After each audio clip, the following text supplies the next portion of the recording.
तो सबसे पहले हम लोग स्टार्ट करते हैं इलेक्ट्रिक पोटेंशियल एनर्जी से। सो electrostatic force is a conservative force field. दोस्तों कंजर्वेटिव फोर्स किसको बोलते हैं? ऐसा फोर्स जिसका वर्क पाथ से इंडिपेंडेंट है। यदि आप ऐसे फोर्स की प्रेजेंस में एक ऑब्जेक्ट को ए से बी पे लेके जा रहे हैं तो किस पाथ के थ्रू लेके जा रहे हैं वर्क उस पर डिपेंड नहीं कर रहा है, वर्क सारे पाथ्स के लिए सेम आ रहा है, तो हम बोलेंगे कि हमारा जो फोर्स है वो कंजर्वेटिव है। तो ग्रेविटेशनल फोर्स कंजर्वेटिव फोर्स है, इलेक्ट्रोस्टैटिक फोर्स कंजर्वेटिव फोर्स है ना? तो gravitational force, electrostatic force conservative force है। इन फोर्सेस में के इन्फ्लुएंस में यदि एक ऑब्जेक्ट ए से बी पे जाएगी तो जो वर्क होगा वो पाथ से इंडिपेंडेंट होगा। कंजर्वेटिव फोर्स का हमेशा एक राउंड ट्रिप में जो वर्क होगा वो जीरो होगा। और कंजर्वेटिव फोर्सेस के लिए we can define potential energy, क्योंकि पोटेंशियल एनर्जी स्टेट फंक्शन है और कंजर्वेटिव फोर्स का वर्क जो है वो भी स्टेट फंक्शन है, केवल इनिशियल और फाइनल पोजीशन पर डिपेंड करेगा, पाथ पे डिपेंड नहीं करेगा। Since electrostatic force is a conservative force, so we can define potential energy corresponding to this force. तो यहां पे फिगर में देखिए जैसे Q1, Q2, Q3, Q4 charges हैं। इन चार्जेस के फील्ड में हम एक दूसरे पॉइंट चार्ज Q को पॉइंट R से पॉइंट P पर लेकर आ रहे हैं। तो हम किसी भी पाथ के थ्रू लेकर आए, इन सारे चार्जेस का जो इलेक्ट्रोस्टैटिक फील्ड है वो वर्क सेम करेगा। क्यों? क्योंकि फील्ड कंजर्वेटिव है। ओके, तो ये कॉन्सेप्ट कैसे काम आएगा? हमें एक एक्सटर्नल फील्ड दिया हुआ है और उस फील्ड में हम एक चार्ज को ए से बी, बी से सी, सी से डी पे लेके जा रहे हैं और हमसे पूछा वर्क नीडेड कितना है। तो हमें एक्चुअली पाथ को फॉलो करने की जरूरत नहीं, हम डायरेक्टली पॉइंट ए और पॉइंट डी इनिशियल और फाइनल पॉइंट को देखेंगे और वर्क की डेफिनेशन से हम लोग वर्क कैलकुलेट कर लेंगे। कंजर्वेटिव फोर्स का वर्क पाथ इंडिपेंडेंट होगा, केवल इनिशियल और फाइनल स्टेट पे डिपेंडेंट होगा। Alright, so electrostatic field is a conservative force field, we can define potential energy corresponding to this field. अब पोटेंशियल एनर्जी डिफाइन कैसे करते हैं? देखिए हमारे पास एक चार्जेस का कॉन्फिगरेशन है, जैसे ट्राइंगल के वर्टिसेस पे पॉइंट चार्जेस अरेंज्ड है या स्क्वायर के वर्टिसेस पे पॉइंट चार्जेस अरेंज्ड है। अब इस अरेंजमेंट को हम लोगों ने मॉडिफाई कर दिया, हमने चार्जेस के बीच के गैप को चेंज कर दिया।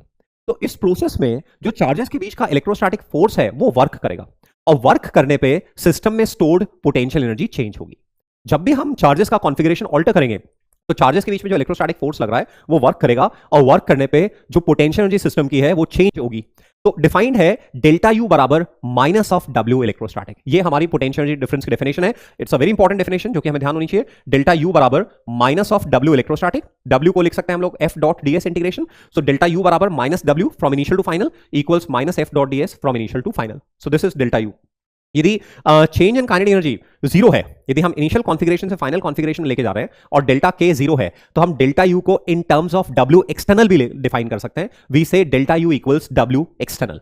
सो if there is no change in kinetic energy when the system moves from initial state to final state, then P change equals the work done by external agency. तो देखिए दो तरह से हम लोग डेल्टा यू को डिफाइन कर सकते हैं। Delta U equals minus W, ये तो हमेशा वैलिड है, and delta U equals W external तभी वैलिड होगा जबकि हमारा change in kinetic energy zero है, तो डेल्टा यू बराबर डब्ल्यू एक्सटर्नल होल्ड करेगा। तो नेक्स्ट कॉन्सेप्ट पे आते हैं। हमारे पास 2 पॉइंट चार्जेस का सिस्टम है, तो इस सिस्टम की स्टोर्ड एनर्जी कितनी है? तो इस सिस्टम की स्टोर्ड एनर्जी कितनी है? इस सिस्टम में स्टोर्ड एनर्जी है के Q1 Q2 upon small R. 2 point particle के सिस्टम के लिए पोटेंशियल एनर्जी डिफाइन है के Q1 Q2 upon small R. यदि चार्जेस का प्रोडक्ट पॉजिटिव है तो फिर ऐसे केस में पोटेंशियल एनर्जी भी पॉजिटिव आएगी, और चार्जेस का प्रोडक्ट नेगेटिव है तो पोटेंशियल एनर्जी भी नेगेटिव आएगी। तो यानी कि लाइक चार्जेस के लिए पोटेंशियल एनर्जी पॉजिटिव होगी और अनलाइक चार्जेस के लिए पोटेंशियल एनर्जी नेगेटिव होगी। यहां इस फॉर्मूला में हम लोगों ने प्रिज्यूम किया हुआ है कि इनफाइनाइट सेपरेशन पे पोटेंशियल एनर्जी जीरो है। हम लोगों ने लिया हुआ है कि u at r approaches to infinity is equal to zero. Alright, तो जब भी हमें किसी पर्टिकुलर अरेंजमेंट में पोटेंशियल एनर्जी डिफाइन करनी है तो ऐसे में हमें एक रेफरेंस स्टेट लेनी होती है और उसको एक वैल्यू असाइन करनी होती है।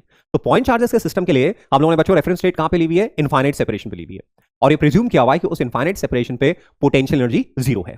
यदि हम रेफरेंस स्टेट कहीं और ले लेंगे और उसको कुछ और वैल्यू असाइन कर देंगे तो ऐसे में पोटेंशियल एनर्जी के फंक्शन में एक कांस्टेंट और इंट्रोड्यूस हो जाएगा, जस्ट एक प्लस कांस्टेंट और आ जाएगा।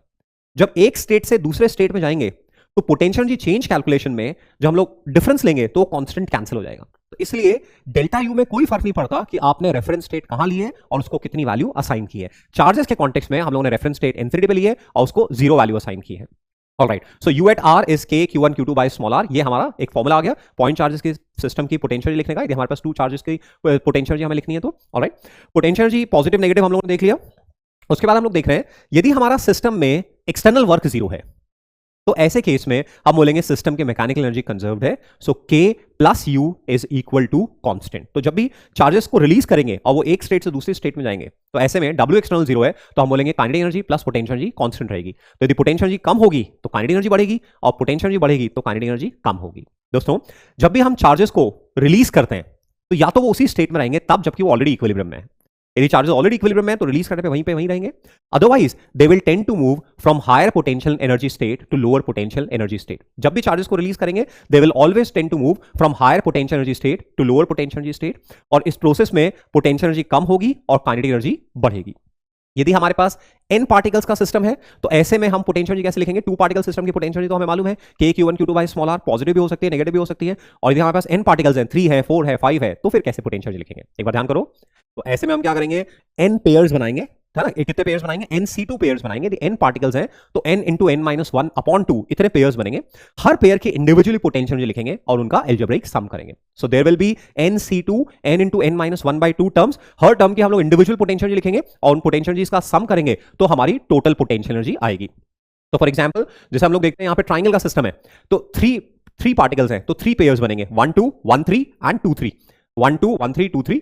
तो u जो होगा इस केस में u12 u13 प्लस u23 के बराबर होगा. तो u12 k q1 q2 upon r12, u13 k q1 q3 upon r13 and u23 k q2 q3 upon r23. In case equilateral triangle है तो तीनों टर्म सेम होगी, चार्जेस आइडेंटिकल हैं और इक्विलेटरल ट्राइंगल है तो तीनों टर्म सेम होंगी. तो डायरेक्टली हम लोग लिख लेंगे 3 times kq square upon d हमारी एज लेंथ होगी.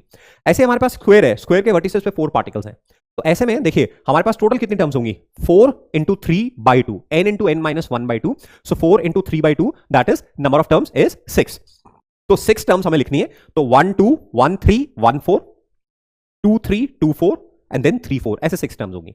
बट यदि प्रॉब्लम में सिमेट्री एग्जिस्ट कर रही है, स्क्वायर है, रेगुलर पेंटागन है, रेगुलर हेक्सागन है, यानी कि रेगुलर पॉलीगन है और चार्जेस भी आइडेंटिकल हैं, तो ऐसे केस में हम देखेंगे कितनी टर्म्स आइडेंटिकल हैं. जो टर्म्स आइडेंटिकल हैं उन टर्म्स को क्लब करके हम एक साथ लिखने की कोशिश करेंगे. तो यहां पे देखें तो स्क्वायर में देखिए सारे पार्टिकल्स आइडेंटिकल हैं और स्क्वायर है तो पॉलीगन रेगुलर है. तो ऐसे में 4 जो एडजेसेंट पार्टिकल्स के पेयर होंगे वो आइडेंटिकल होंगे. तो हमने लिखा 4 times K Q square by A. So 4 times K Q square by. और 2 डायगोनल टर्म है तो twice of K Q square by root 2a. तो इस सिस्टम की पोटेंशियल हो गई हमारी 4 times K Q square by A, 2 times K Q square by root 2a. ध्यान रहे किसी सिस्टम की पोटेंशियल का मतलब क्या है? उस सिस्टम में जितने भी पार्टिकल्स हैं उनको इंफिनिटी से लाकर उनकी अपनी रेस्पेक्टिव पोजीशन तक लाने में जितना इलेक्ट्रिक फील्ड वर्क कर रहा है उसका नेगेटिव उस सिस्टम की पी है, या एक्सटर्नल एजेंसी को बिना चेंज इन काइनेटिक एनर्जी किए इंफिनिटी से वहां तक लाने में जितना वर्क करना पड़ रहा है वो सिस्टम की पी है. मतलब सिस्टम की पी को हम लोग बोल सकते हैं u is minus of W E from infinity to final state, या u of the system is w external from infinity to final state. But इसके साथ हमेशा कंडीशन एसोसिएटेड रहेगी डेल्टा के बराबर 0. तो अब नेक्स्ट टॉपिक पे आते हैं, electric potential. So electric potential देखिए पोटेंशियल एनर्जी पूरे सिस्टम के लिए अपन डिफाइन करते हैं कि भाई इस सिस्टम की पोटेंशियल एनर्जी कितनी है. और मैंने बताया पोटेंशियल एनर्जी का मतलब क्या है कि reference state which is infinity वहां से पार्टिकल्स को अपन उनके रेस्पेक्टिव पोजीशंस पे लाके रख रहे हैं. तो इसमें इन पार्टिकल्स का फील्ड जितना वर्क कर रहा है उसका नेगेटिव, या जो एजेंसी पार्टिकल्स को इंफिनिटी से यहां तक लाकर रख रही है उसको जितना वर्क करना पड़ रहा है वो इस सिस्टम की पी के बराबर है. अब पोटेंशियल की बात कर रहे हैं तो किसी चार्ज कॉन्फिगरेशन का जैसे चारों तरफ इलेक्ट्रिक फील्ड होता है हर पॉइंट पे, ऐसे गिवन चार्ज कॉन्फिगरेशन का हर पॉइंट पे इलेक्ट्रिक पोटेंशियल होता है. दोस्तों इलेक्ट्रिक फील्ड चार्ज पार्टिकल्स का वेक्टर इफेक्ट है, फोर्स से रिलेटेड इफेक्ट है, और जो इलेक्ट्रिक पोटेंशियल है वो एनर्जी से रिलेटेड इफेक्ट है. तो हमारे पास सपोज ये कोई चार्ज कॉन्फिगरेशन है जिसमें बहुत सारे चार्जेस हैं. तो इस चार्ज कॉन्फिगरेशन का हर पॉइंट पे पोटेंशियल रहेगा. तो सबसे पहले हम पोटेंशियल डिफरेंस डिफाइन करेंगे. तो ये ए पॉइंट है और ये बी पॉइंट है, तो ए और बी के बीच में पोटेंशियल डिफरेंस कितना होगा? तो हम बोलते हैं कि हम एक टेस्ट चार्ज क्यू लेंगे. हम एक टेस्ट चार्ज क्यू लेंगे. ध्यान रहे हम क्यू का पोटेंशियल नहीं लिख रहे हैं, हम इस गिवन बॉडी का पोटेंशियल लिख रहे हैं. तो पोटेंशियल पे पहुंचने से पहले हमें पोटेंशियल डिफरेंस डिफाइन करना पड़ेगा. तो ये हमारा चार्ज कॉन्फिगरेशन है.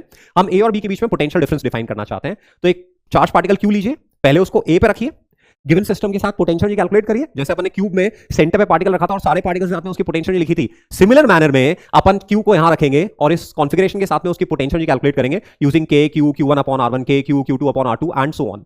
फिर उस क्यू को उठा के बी पे रखेंगे और फिर सिस्टम के साथ एनर्जी कैलकुलेट करेंगे. तो पोटेंशियल डिफरेंस जो है VB minus VA that is U at B minus U at A upon Q. Delta V is delta U upon Q. Charge Q को A पे रखो, सिस्टम के साथ एनर्जी कैलकुलेट करो. चार्ज Q को B पे रखो, सिस्टम के साथ एनर्जी कैलकुलेट करो. So U at B minus U at A upon Q. This is potential difference between the two points. Delta V is delta U upon Q. ये हमारा पहला formula हो गया. उसके बाद में सेकंड, डेल्टा U हमें मालूम है माइनस ऑफ WE के बराबर होता है. तो डेल्टा U को हम लोग लिख सकते हैं माइनस ऑफ WE अपॉन, तो ये हमारा डेल्टा V हो जाएगा minus of WE upon Q. That is आप एक Q चार्ज को A से B पे लेके जा रहे हो तो इस कॉन्फिगरेशन का फील्ड जितना वर्क कर रहा है minus of that work upon charge moved Q is delta V. तो ये माइनस WE अपॉन Q ये वाला फॉर्मूला हो गया. और थर्ड है चार्ज Q को कोई एक्सटर्नल एजेंसी लेके जा रही है तो वो जितना वर्क कर रही है without changing in kinetic energy, तो W external upon Q that is delta V। तो हमारे पास डेल्टा V की 3 डेफिनेशन है। देखो ये बड़ी काम की चीज है, यहां से 3 फॉर्मुलाज बनते हैं। डेल्टा V एक चार्ज कॉन्फिगरेशन का A और B के बीच में पोटेंशियल डिफरेंस देखना है, तो delta V VB minus VA, पहला फॉर्मुला हो गया डेल्टा U अपॉन Q, दूसरा फॉर्मुला हो गया minus of WE upon Q, और तीसरा फॉर्मुला हो गया W एक्सटर्नल अपॉन Q।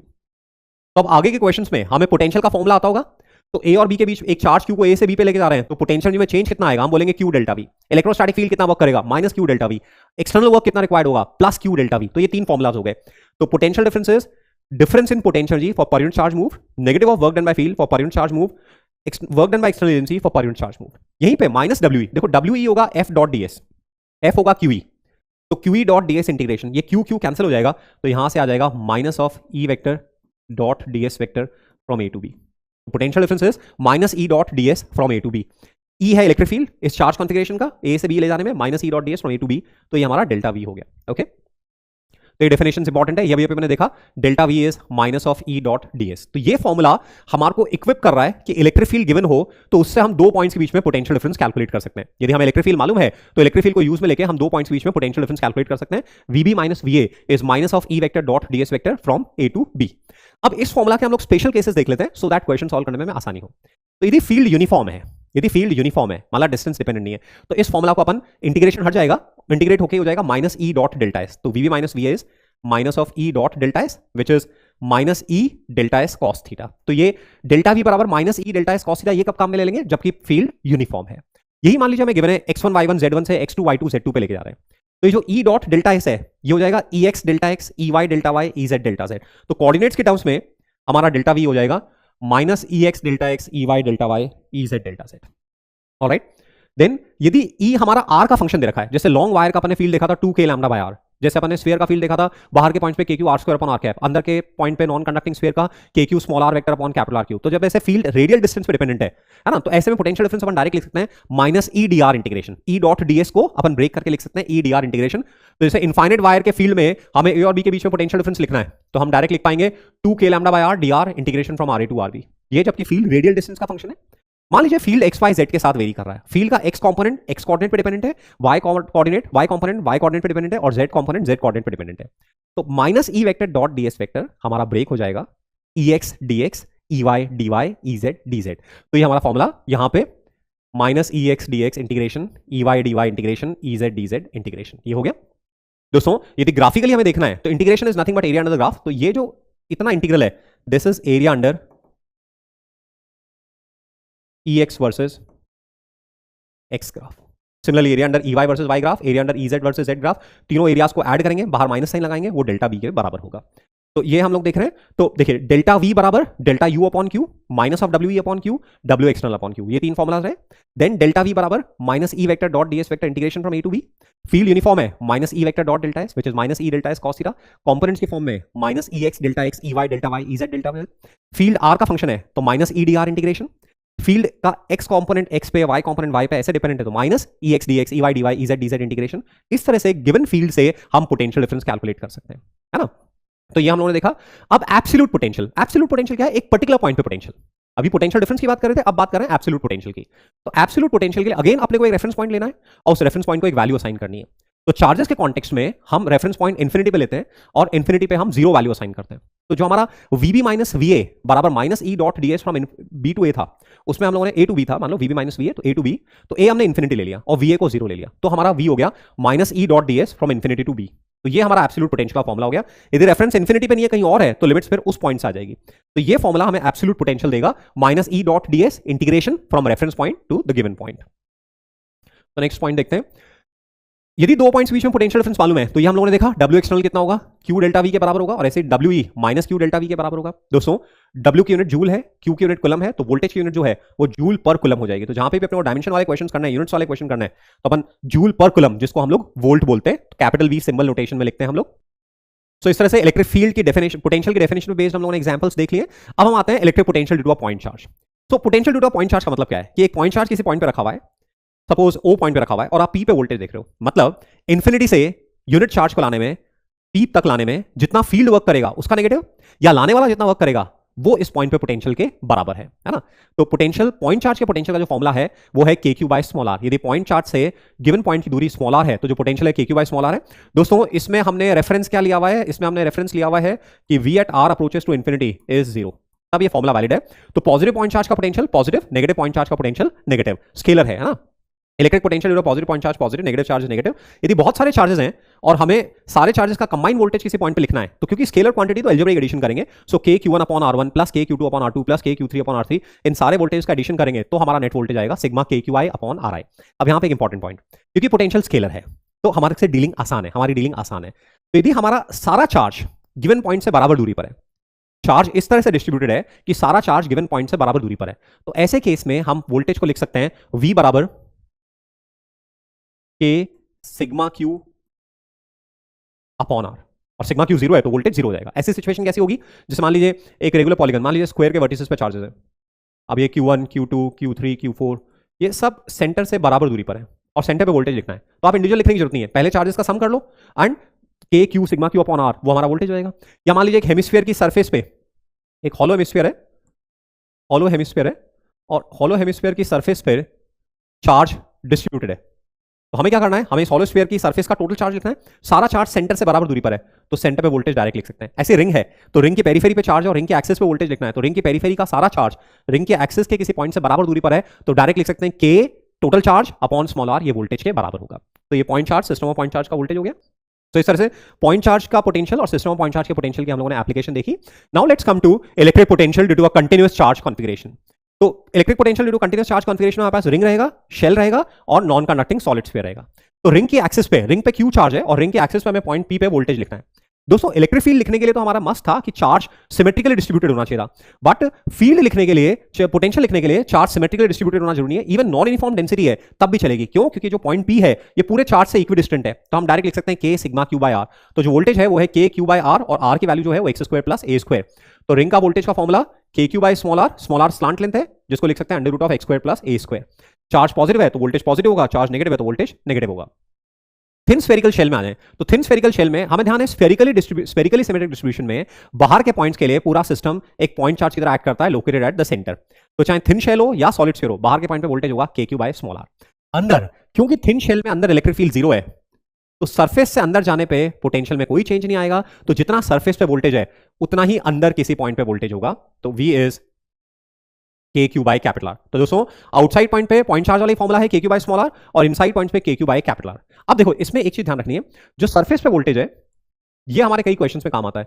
तो के क्यू बाय कैपिटल आर इतना ही अंदर होगा और क्यू को हम लोग लिख सकते हैं sigma into 4 pi capital R square upon R, तो हो जाएगा sigma R upon epsilon naught. तो मैं इसको लर्न करने के लिए बोलूंगा, इसको अपने को ध्यान रखना है कि थिन स्फेरिकल शेल अपनी सरफेस पे या अंदर सिग्मा के टर्म्स में कितना वोल्टेज प्रोड्यूस करेगी, sigma R upon epsilon naught करेगी। इलेक्ट्रिक फील्ड सरफेस पे था सिग्मा अपॉन एप्सिलॉन नॉट और जो वोल्टेज होगा वो sigma R upon epsilon naught होगा। तो ये इंपॉर्टेंट है, ये अपने को याद रखना है।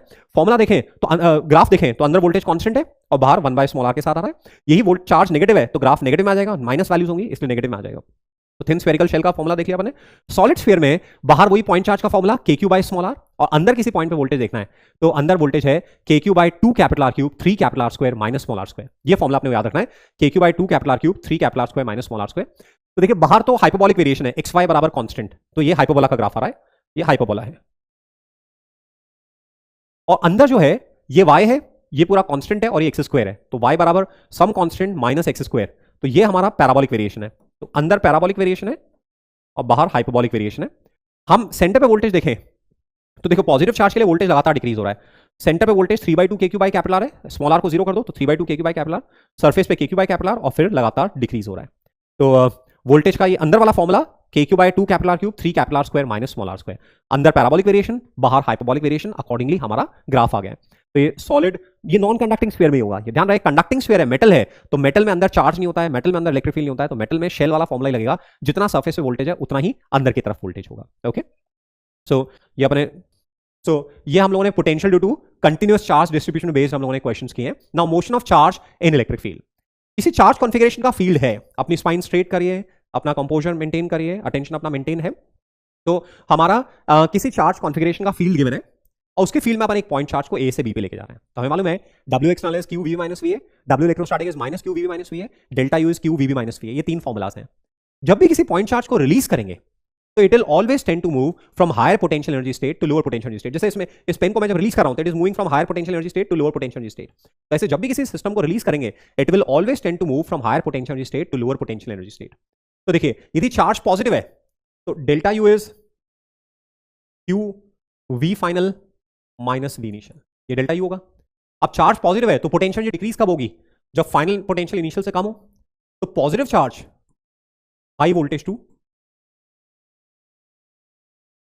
लो वोल्टेज, एंड नेगेटिव चार्ज, ये चार्ज नेगेटिव है तो वी फाइनल वी इनिशियल से छोटा होगा, वी फाइनल वी इनिशियल से छोटा होगा तो माइनस माइनस प्लस हो जाएगा और डेल्टा यू पॉजिटिव आएगा। तो नेगेटिव चार्ज को जब रिलीज करेंगे तो वो हमेशा किधर से किधर मूव करेगा? Low voltage to high voltage. दोनों ही चार्जेस रिलीज करने पे हायर पोटेंशियल एनर्जी स्टेट से लोअर पोटेंशियल एनर्जी स्टेट में जाएंगे।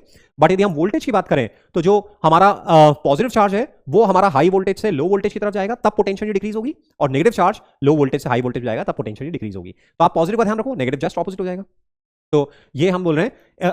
फिर उसके बाद में हम बोल रहे हैं किसी, मान लीजिए ये हमारा एक चार्ज कॉन्फिगरेशन है, इसकी प्रेजेंस में इस पॉइंट पी पे हम क्यू रख रहे हैं। तो क्यू की इस सिस्टम के साथ एनर्जी कितनी है? तो क्यू की इस सिस्टम के साथ एनर्जी कितनी है? यदि इस सिस्टम का यहां पे वोल्टेज कैपिटल वी है तो क्यू की इस सिस्टम के साथ एनर्जी है क्यू टाइम्स कैपिटल वी। ये एक बहुत इंपॉर्टेंट फॉर्मुला है कि एक्सटर्नल फील्ड में यदि एक पॉइंट चार्ज को रख रहे हो जहां पे वोल्टेज वी है तो एक्सटर्नल फील्ड के साथ में उसकी जो पोटेंशियल एनर्जी है वो क्यू टाइम्स कैपिटल वी के बराबर है ना, क्यू टाइम्स कैपिटल वी के बराबर है। तो जब चार्ज पार्टिकल मूव करेगा अपने आप तो पोटेंशियल एनर्जी कम होगी, काइनेटिक एनर्जी बढ़ेगी। सो डेल्टा यू प्लस डेल्टा के बराबर 0। तो डेल्टा के is minus delta U, that is minus Q delta we. तो देखिए यदि पॉजिटिव चार्ज है और डेल्टा वी पॉजिटिव है, हाई से लो पे जा रहा है तो डेल्टा वी नेगेटिव है, हाई से लो तो डेल्टा वी नेगेटिव और बाहर नेगेटिव तो डेल्टा के पॉजिटिव आ गया।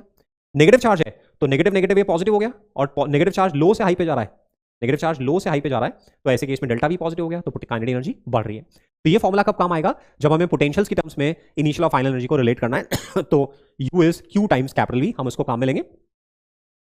सो यू टाइम्स यू बराबर क्यू टाइम्स कैपिटल वी। हम इलेक्ट्रोस्टैटिक्स में, क्वांटम में, न्यूक्लियर फिजिक्स में एक टर्म काम में लेते हैं, a charge Q accelerated by V volts. A charge Q accelerated by V volts, इसका मतलब क्या है कि आपने पॉजिटिव चार्ज को इलेक्ट्रिक फील्ड में लो से हाई से लो वोल्टेज पे गए हो तो पोटेंशियल एनर्जी कम हुई है, काइनेटिक एनर्जी बढ़ी है। तो एक्सेलरेटेड बाय वी वोल्ट्स का मतलब है कि जो स्टार्टिंग पॉइंट था और जो फाइनल पॉइंट है उनके बीच का वोल्टेज डिफरेंस कैपिटल वी है, वो हाई से लो पे गया है और high minus low capital V के बराबर है। नेगेटिव चार्ज को एक्सेलरेट किया, इसका मतलब क्या है कि वो लो से हाई वोल्टेज पे गया है और एक्सेलरेट हुआ है, तो उसको हम जनरल बोलते हैं कि charge Q accelerate by V volts. तो यहां पे चार्ज क्यू का मैग्नीट्यूड, वी का मैग्नीट्यूड हमें लिखना है। तो charge Q accelerate by V volts, तो पोटेंशियल एनर्जी क्यू से कम हो गई है, काइनेटिक एनर्जी क्यू से बढ़ गई है। इनिशियली पार्टिकल रेस्ट पर है तो वही हमारी फाइनल काइनेटिक एनर्जी हो जाएगी।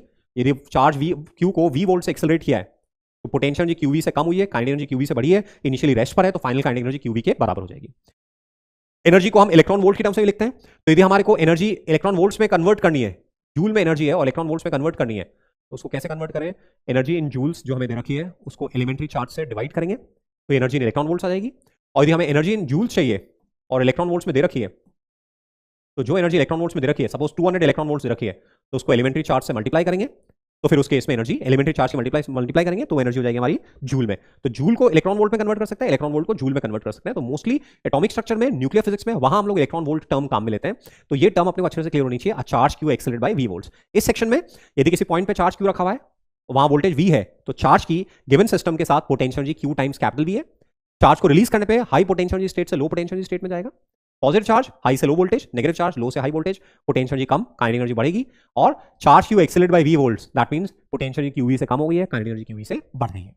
सो दिस इज कि हमने चार्ज पार्टिकल इलेक्ट्रिक फील्ड में मूव कर रहा है, कैसे हम लोग के और यू को आपस में रिलेट करेंगे वो देखा, फॉर्मुला देखा, क्यू टाइम्स कैपिटल वी, और वोल्टेज वी से एक्सेलरेट करते हैं तो काइनेटिक एनर्जी क्यू से बढ़ जाती है।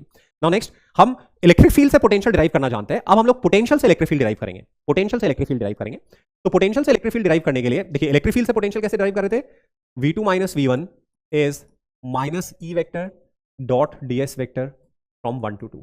ये हमारी एक्सप्रेशन थी इलेक्ट्रिक फील्ड से पोटेंशियल लाने की, जिसके हम लोगों ने बहुत सारे सब केसेस देखे थे। अब रिवर्स करना है, अपने को पोटेंशियल गिवन है और इलेक्ट्रिक फील्ड निकालना है। तो पोटेंशियल गिवन है और इलेक्ट्रिक फील्ड निकालना है, तो दोस्तों यहां पे अपना क्या है, यहां पे यदि हमारा पोटेंशियल एक्स वाई जेड का फंक्शन है, पोटेंशियल एक्स वाई जेड का फंक्शन है, तो electric field is minus del V by del X I minus del V by del Y J minus del V by del Z K. What is del? Del is partial differentiation. यदि आपको नहीं मालूम है तो मैं यहां पे explain कर रहा हूं। Del v by del x, that means differentiate voltage with respect to x, keeping y and z constant.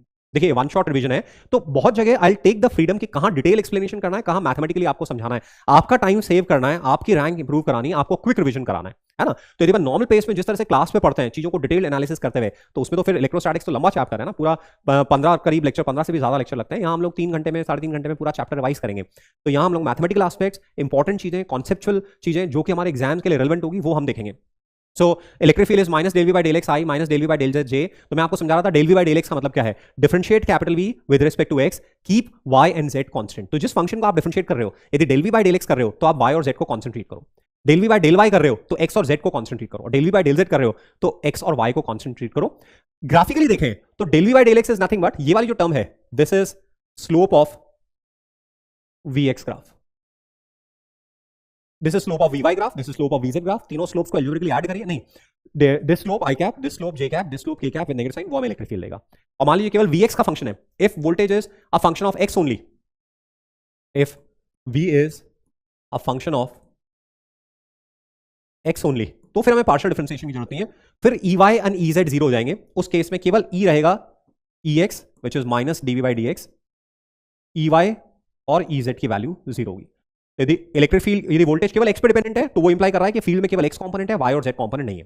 तो उस केस में हमें पार्शियल की जगह एग्जैक्ट डिफरेंशिएशन लेना है, E is minus D V by D X. कौन सा कंपोनेंट है, आई कैप कंपोनेंट है, एक्स कंपोनेंट है। ग्राफ गिवन होगा तो वी एक्स ग्राफ का स्लोप निकालेंगे, माइनस साइन लेंगे, वहां से हमारा इलेक्ट्रिक फील्ड आएगा। Now if electric potential is a function of distance R only, जैसे हमने देखा पॉइंट चार्ज का पोटेंशियल था K Q by small R, non conducting solid sphere में अंदर वोल्टेज था K Q by 3, K Q by 2 capital R cube 3 capital R square minus small are square. तो ऐसे जब स्मॉल आर डिपेंडेंट वोल्टेज है तो directly हमें electric field निकालना है, minus D V by D R, R cap radially outward unit vector है, यदि ई पॉजिटिव आ रहा है यानी कि फील्ड आउटवर्ड है, ई नेगेटिव आ रहा है यानी कि फील्ड इनवर्ड है। तो E vector E R is minus D V by D R, ये हमें तब काम में लेना है जब वोल्टेज आर का फंक्शन है।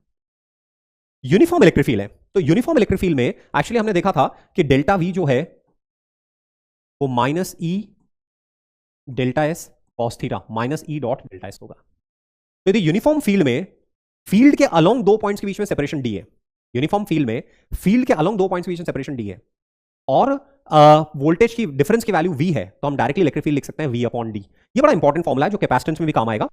इस फॉर्मुला की पहले कंडीशन को समझो क्या है। कंडीशन ये कह रही है कि दो पॉइंट्स, दो यूनिफॉर्म फील्ड है पहले तो, और दो पॉइंट्स सपोज, इन दोनों पॉइंट्स के बीच में पोटेंशियल डिफरेंस का मैग्नीट्यूड कैपिटल वी है, higher voltage minus lower voltage वो कैपिटल वी है, और इन दोनों पॉइंट्स के बीच में फील्ड के अलोंग गैप डी है, नेट गैप की बात नहीं कर रहे हैं, फील्ड के अलोंग गैप डी है। तो ऐसे में हम डायरेक्टली लिखेंगे ई बराबर वी बाई डी। जैसे पैरेलल प्लेट कैपेसिटर में दोनों प्लेट्स के बीच में फील्ड यूनिफॉर्म होगा, यदि वहां पोटेंशियल डिफरेंस कैपिटल वी है, गैप डी है, तो इलेक्ट्रिक फील्ड को डायरेक्टली लिखेंगे वी बाय डी। तो इसलिए ये फॉर्मुला इंपॉर्टेंट है, ई बराबर वी बाय डी।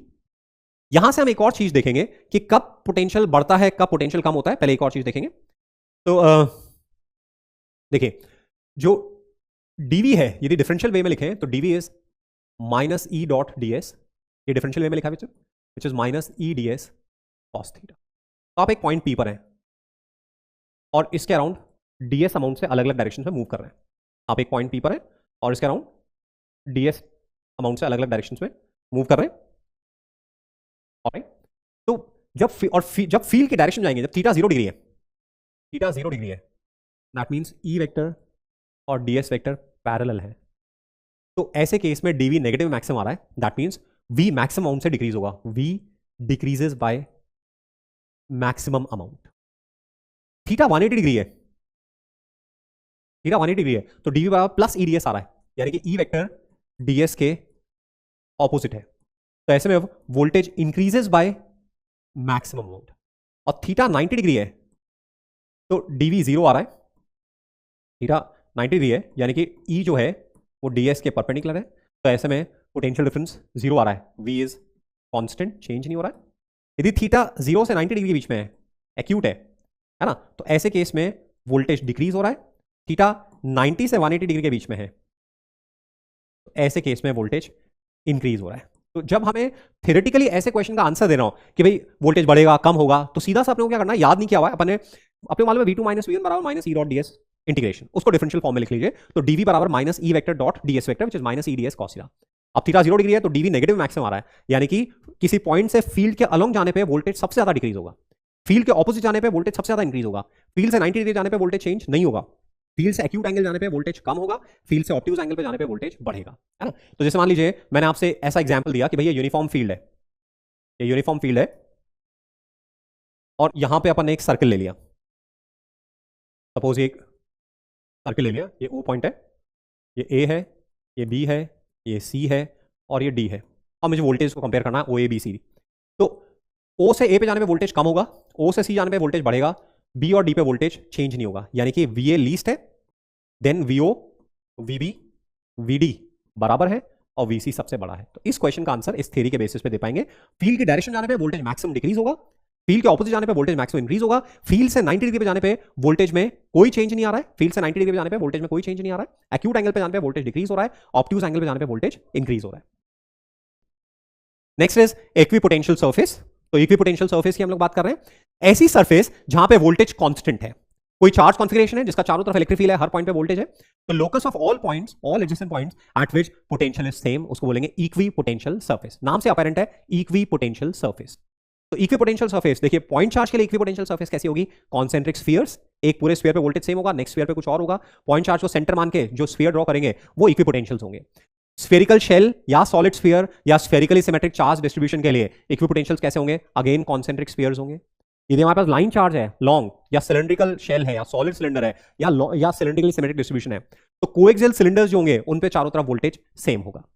यदि थिन इनफाइनाइट शीट है तो इनफाइनाइट शीट के पैरेलल हम प्लेन्स लेंगे तो वहां वोल्टेज सेम होगा।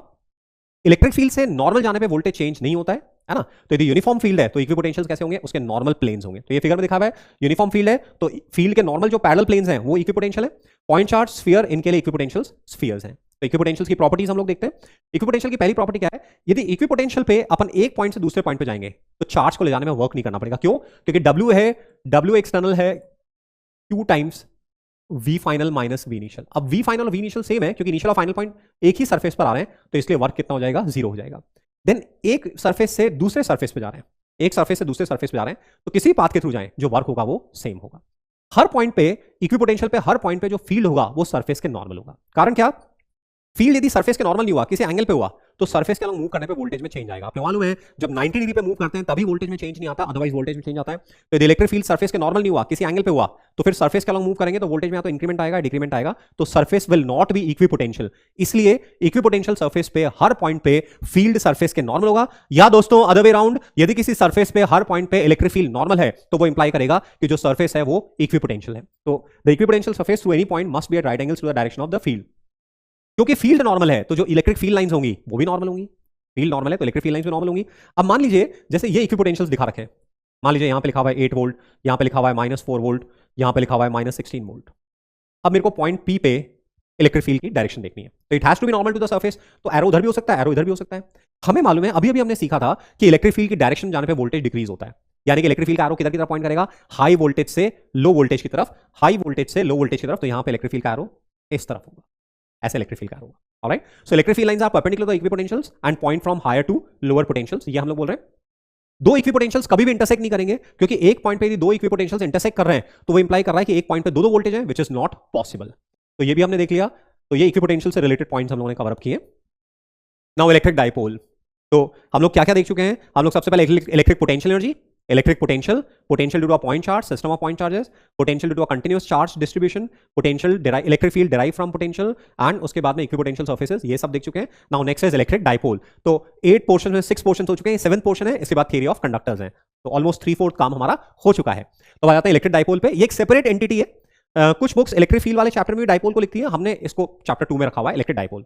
So electric dipole, dipole is a combination of 2 equal and opposite charges separated by a small distance. -q और +q का गैप है, -q +q चार्जेस है और किसी सेपरेशन सेपरेटेड है, इसको हम लोग डाइपोल बोलते हैं। डाइपोल के लिए चार्जेस का इक्वल एंड ऑपोजिट होना चाहिए, मासेस का सेम होना जरूरी नहीं है, बस चार्जेस इक्वल एंड ऑपोजिट होनी चाहिए। तो -q +q का सिस्टम है, d से सेपरेटेड है, उसको हम लोग डाइपोल बोलते हैं। हमेशा अपने को डाइपोल को एक रिजिड एंटिटी की तरह लेना है कि -q और +q के बीच में जो गैप है, जैसे HCl molecule, NaCl molecule, H2O molecule, तो जो HCl की बॉन्ड लेंथ है, NaCl की बॉन्ड लेंथ है, वो फिक्स्ड रहेगी, वो आपकी चेंज नहीं होगी। तो -q और +q के बीच का सेपरेशन फिक्स्ड रहेगा। हम डाइपोल के लिए डिफाइन करते हैं डाइपोल मोमेंट।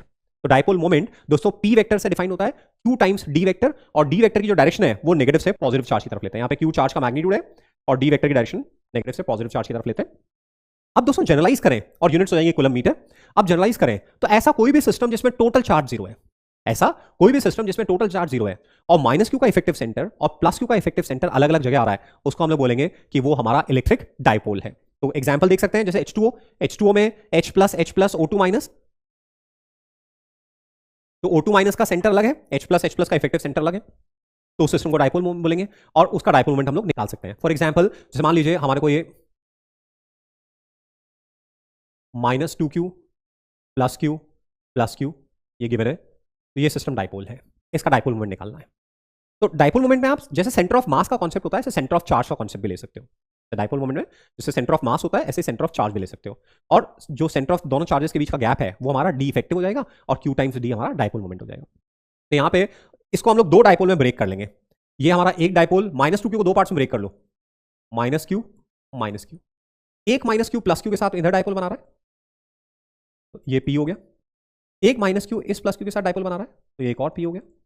इनके बीच में 60 डिग्री का एंगल है, तो p इफेक्टिव जो हमारा हो गया ट्वाइस ऑफ a cos 60/2। दो वेक्टर्स बराबर मैग्नीट्यूड के होते हैं से a, तो उनका रिजल्टेंट होता है 2a cos θ/2, तो 2p cos 60/2, तो ये 2p की वैल्यू है qd और √3/2 तो आ रहा है √3qd। ये हमारी डायपोल मोमेंट की वैल्यू आ रही है। ऐसे मान लीजिए हमारे को इस तरह से एक स्क्वायर है, +q और यहाँ -3q गिवन है। अगेन टोटल चार्ज 0 है, +q का सेंटर और -q का सेंटर अलग अलग आ रहा है, तो ये भी एक डायपोल है। तो डायपोल मोमेंट के लिए हम इस -3q को तीन पार्ट में ब्रेक कर लेंगे, -q।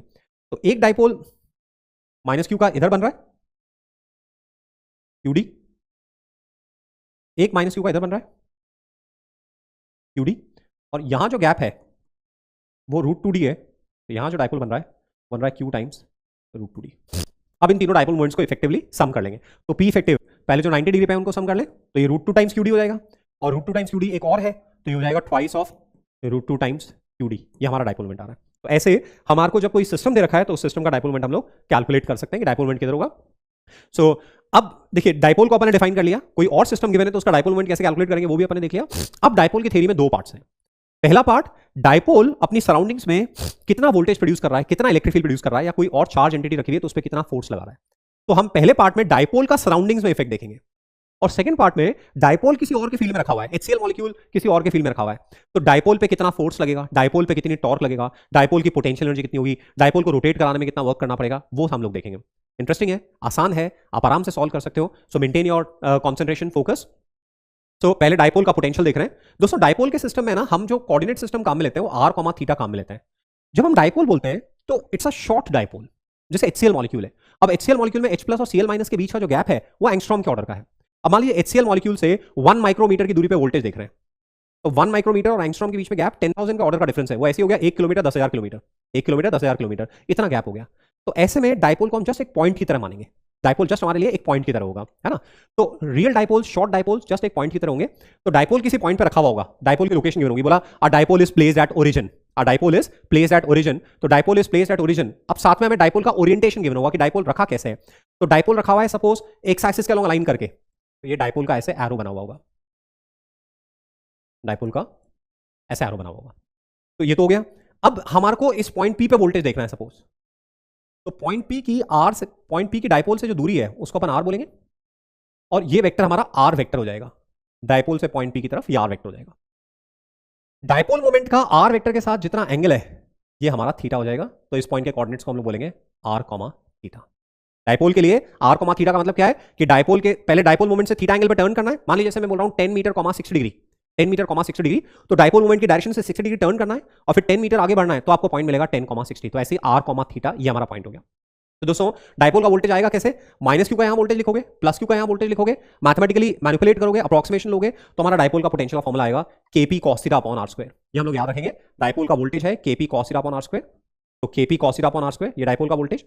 जब मेरे को कोऑर्डिनेट्स में करना होगा, बोला a dipole of moment this aligned along x axis is placed eight 3,4, find voltage at 2,3, तो यहां मेरा kp cos θ अपॉन r² की जगह मैं ये फॉर्मूला कहां मिलूंगा, kp vector dot r cap upon r²। देखिए p vector, a vector dot b vector is ab cos θ, तो p vector dot r cap p into 1 into cos θ, so that is p cos θ। इसको ऊपर नीचे r से multiply कर देते हैं, तो ये हो जाएगा हमारा k p vector dot r vector upon r³। तो जहां मुझे वेक्टर्स में करना है, कोऑर्डिनेट्स में करना है, वहां मैं ये वाला फॉर्मूला कहां मिलूंगा, k p vector dot r vector upon r³, और जहां पे मुझे p गिवन है, थीटा गिवन है, r गिवन है, वहां kp cos θ अपॉन r² कहां मिलूंगा। ठीक है, ये ध्यान रहे, ये फॉर्मूला तभी होल्ड करेगा जबकि शॉर्ट डायपोल है। बाय द वे हमें फिगर में -q + q गिवन है, -q + q गिवन है, और पॉइंट भी गिवन है, और पॉइंट की दूरी माइनस क्यू प्लस क्यू के बीच में जितना गैप है उससे कंपेरेबल है, तो फिर हम ये वाला फॉर्मुला यूज नहीं ले पाएंगे K P cos theta upon R square. फिर माइनस क्यू का सेपरेटली वोल्टेज लिखेंगे, प्लस क्यू का सेपरेटली वोल्टेज लिखेंगे, और दोनों को हम लोग ऐड करेंगे तो हमारा नेट वोल्टेज आएगा। तो K P cos theta upon R square या K P vector dot R vector upon R cube ये तभी होल्ड कर रहा है जबकि हमारा शॉर्ट डायपोल है। दोस्तों ये पॉइंट इंपॉर्टेंट है, नीट 23 में इस पॉइंट पे बेस्ड एक क्वेश्चन भी आया था कि वहां पे डायपोल का अप्रोक्सीमेशन काम नहीं आ रहा था क्योंकि माइनस क्यू प्लस क्यू के बीच में गैप्स सिग्निफिकेंट था, आर से कंपेरेबल था, इसलिए तो ये पॉइंट अपने को ध्यान रखना है। तो फॉर्मुला आ रहा है K P cos theta upon R square. Point charge का वोल्टेज 1/r के साथ वेरी करता है, डायपोल का वोल्टेज 1/r स्क्वायर के साथ वेरी कर रहा है, तो ये पॉइंट ध्यान रखना है, 1/r स्क्वायर के साथ वेरी कर रहा है ना। इक्विपोटेंशियल सरफेस, तो थीटा बराबर 90 डिग्री, जो इक्वेटोरियल प्लेन है, इक्वेटोरियल प्लेन जो पी से 90 डिग्री के एंगल पे प्लेन है, ये जो इक्वेटोरियल प्लेन है, इक्वेटोरियल प्लेन में minus Q plus Q equal दूरी पर है, इसलिए वहां पे वोल्टेज जीरो है, तो इक्वेटोरियल प्लेन में डायपोल का वोल्टेज जीरो होगा, है ना। तो ये डायपोल का वोल्टेज का फॉर्मूला अपने देख लिया, 1/r स्क्वायर के साथ वेरी कर रहा है। अब अपन आते हैं इलेक्ट्रिक फील्ड पे। तो डायपोल का इलेक्ट्रिक फील्ड देखिए, डायपोल का इलेक्ट्रिक फील्ड में क्या है, ये पॉइंट पी है, यहां पे डायपोल रखा हुआ है, आपको सपोज यहां पे फील्ड निकालना है, इस पॉइंट पी पे फील्ड निकालना है, यहां डायपोल रखा हुआ है।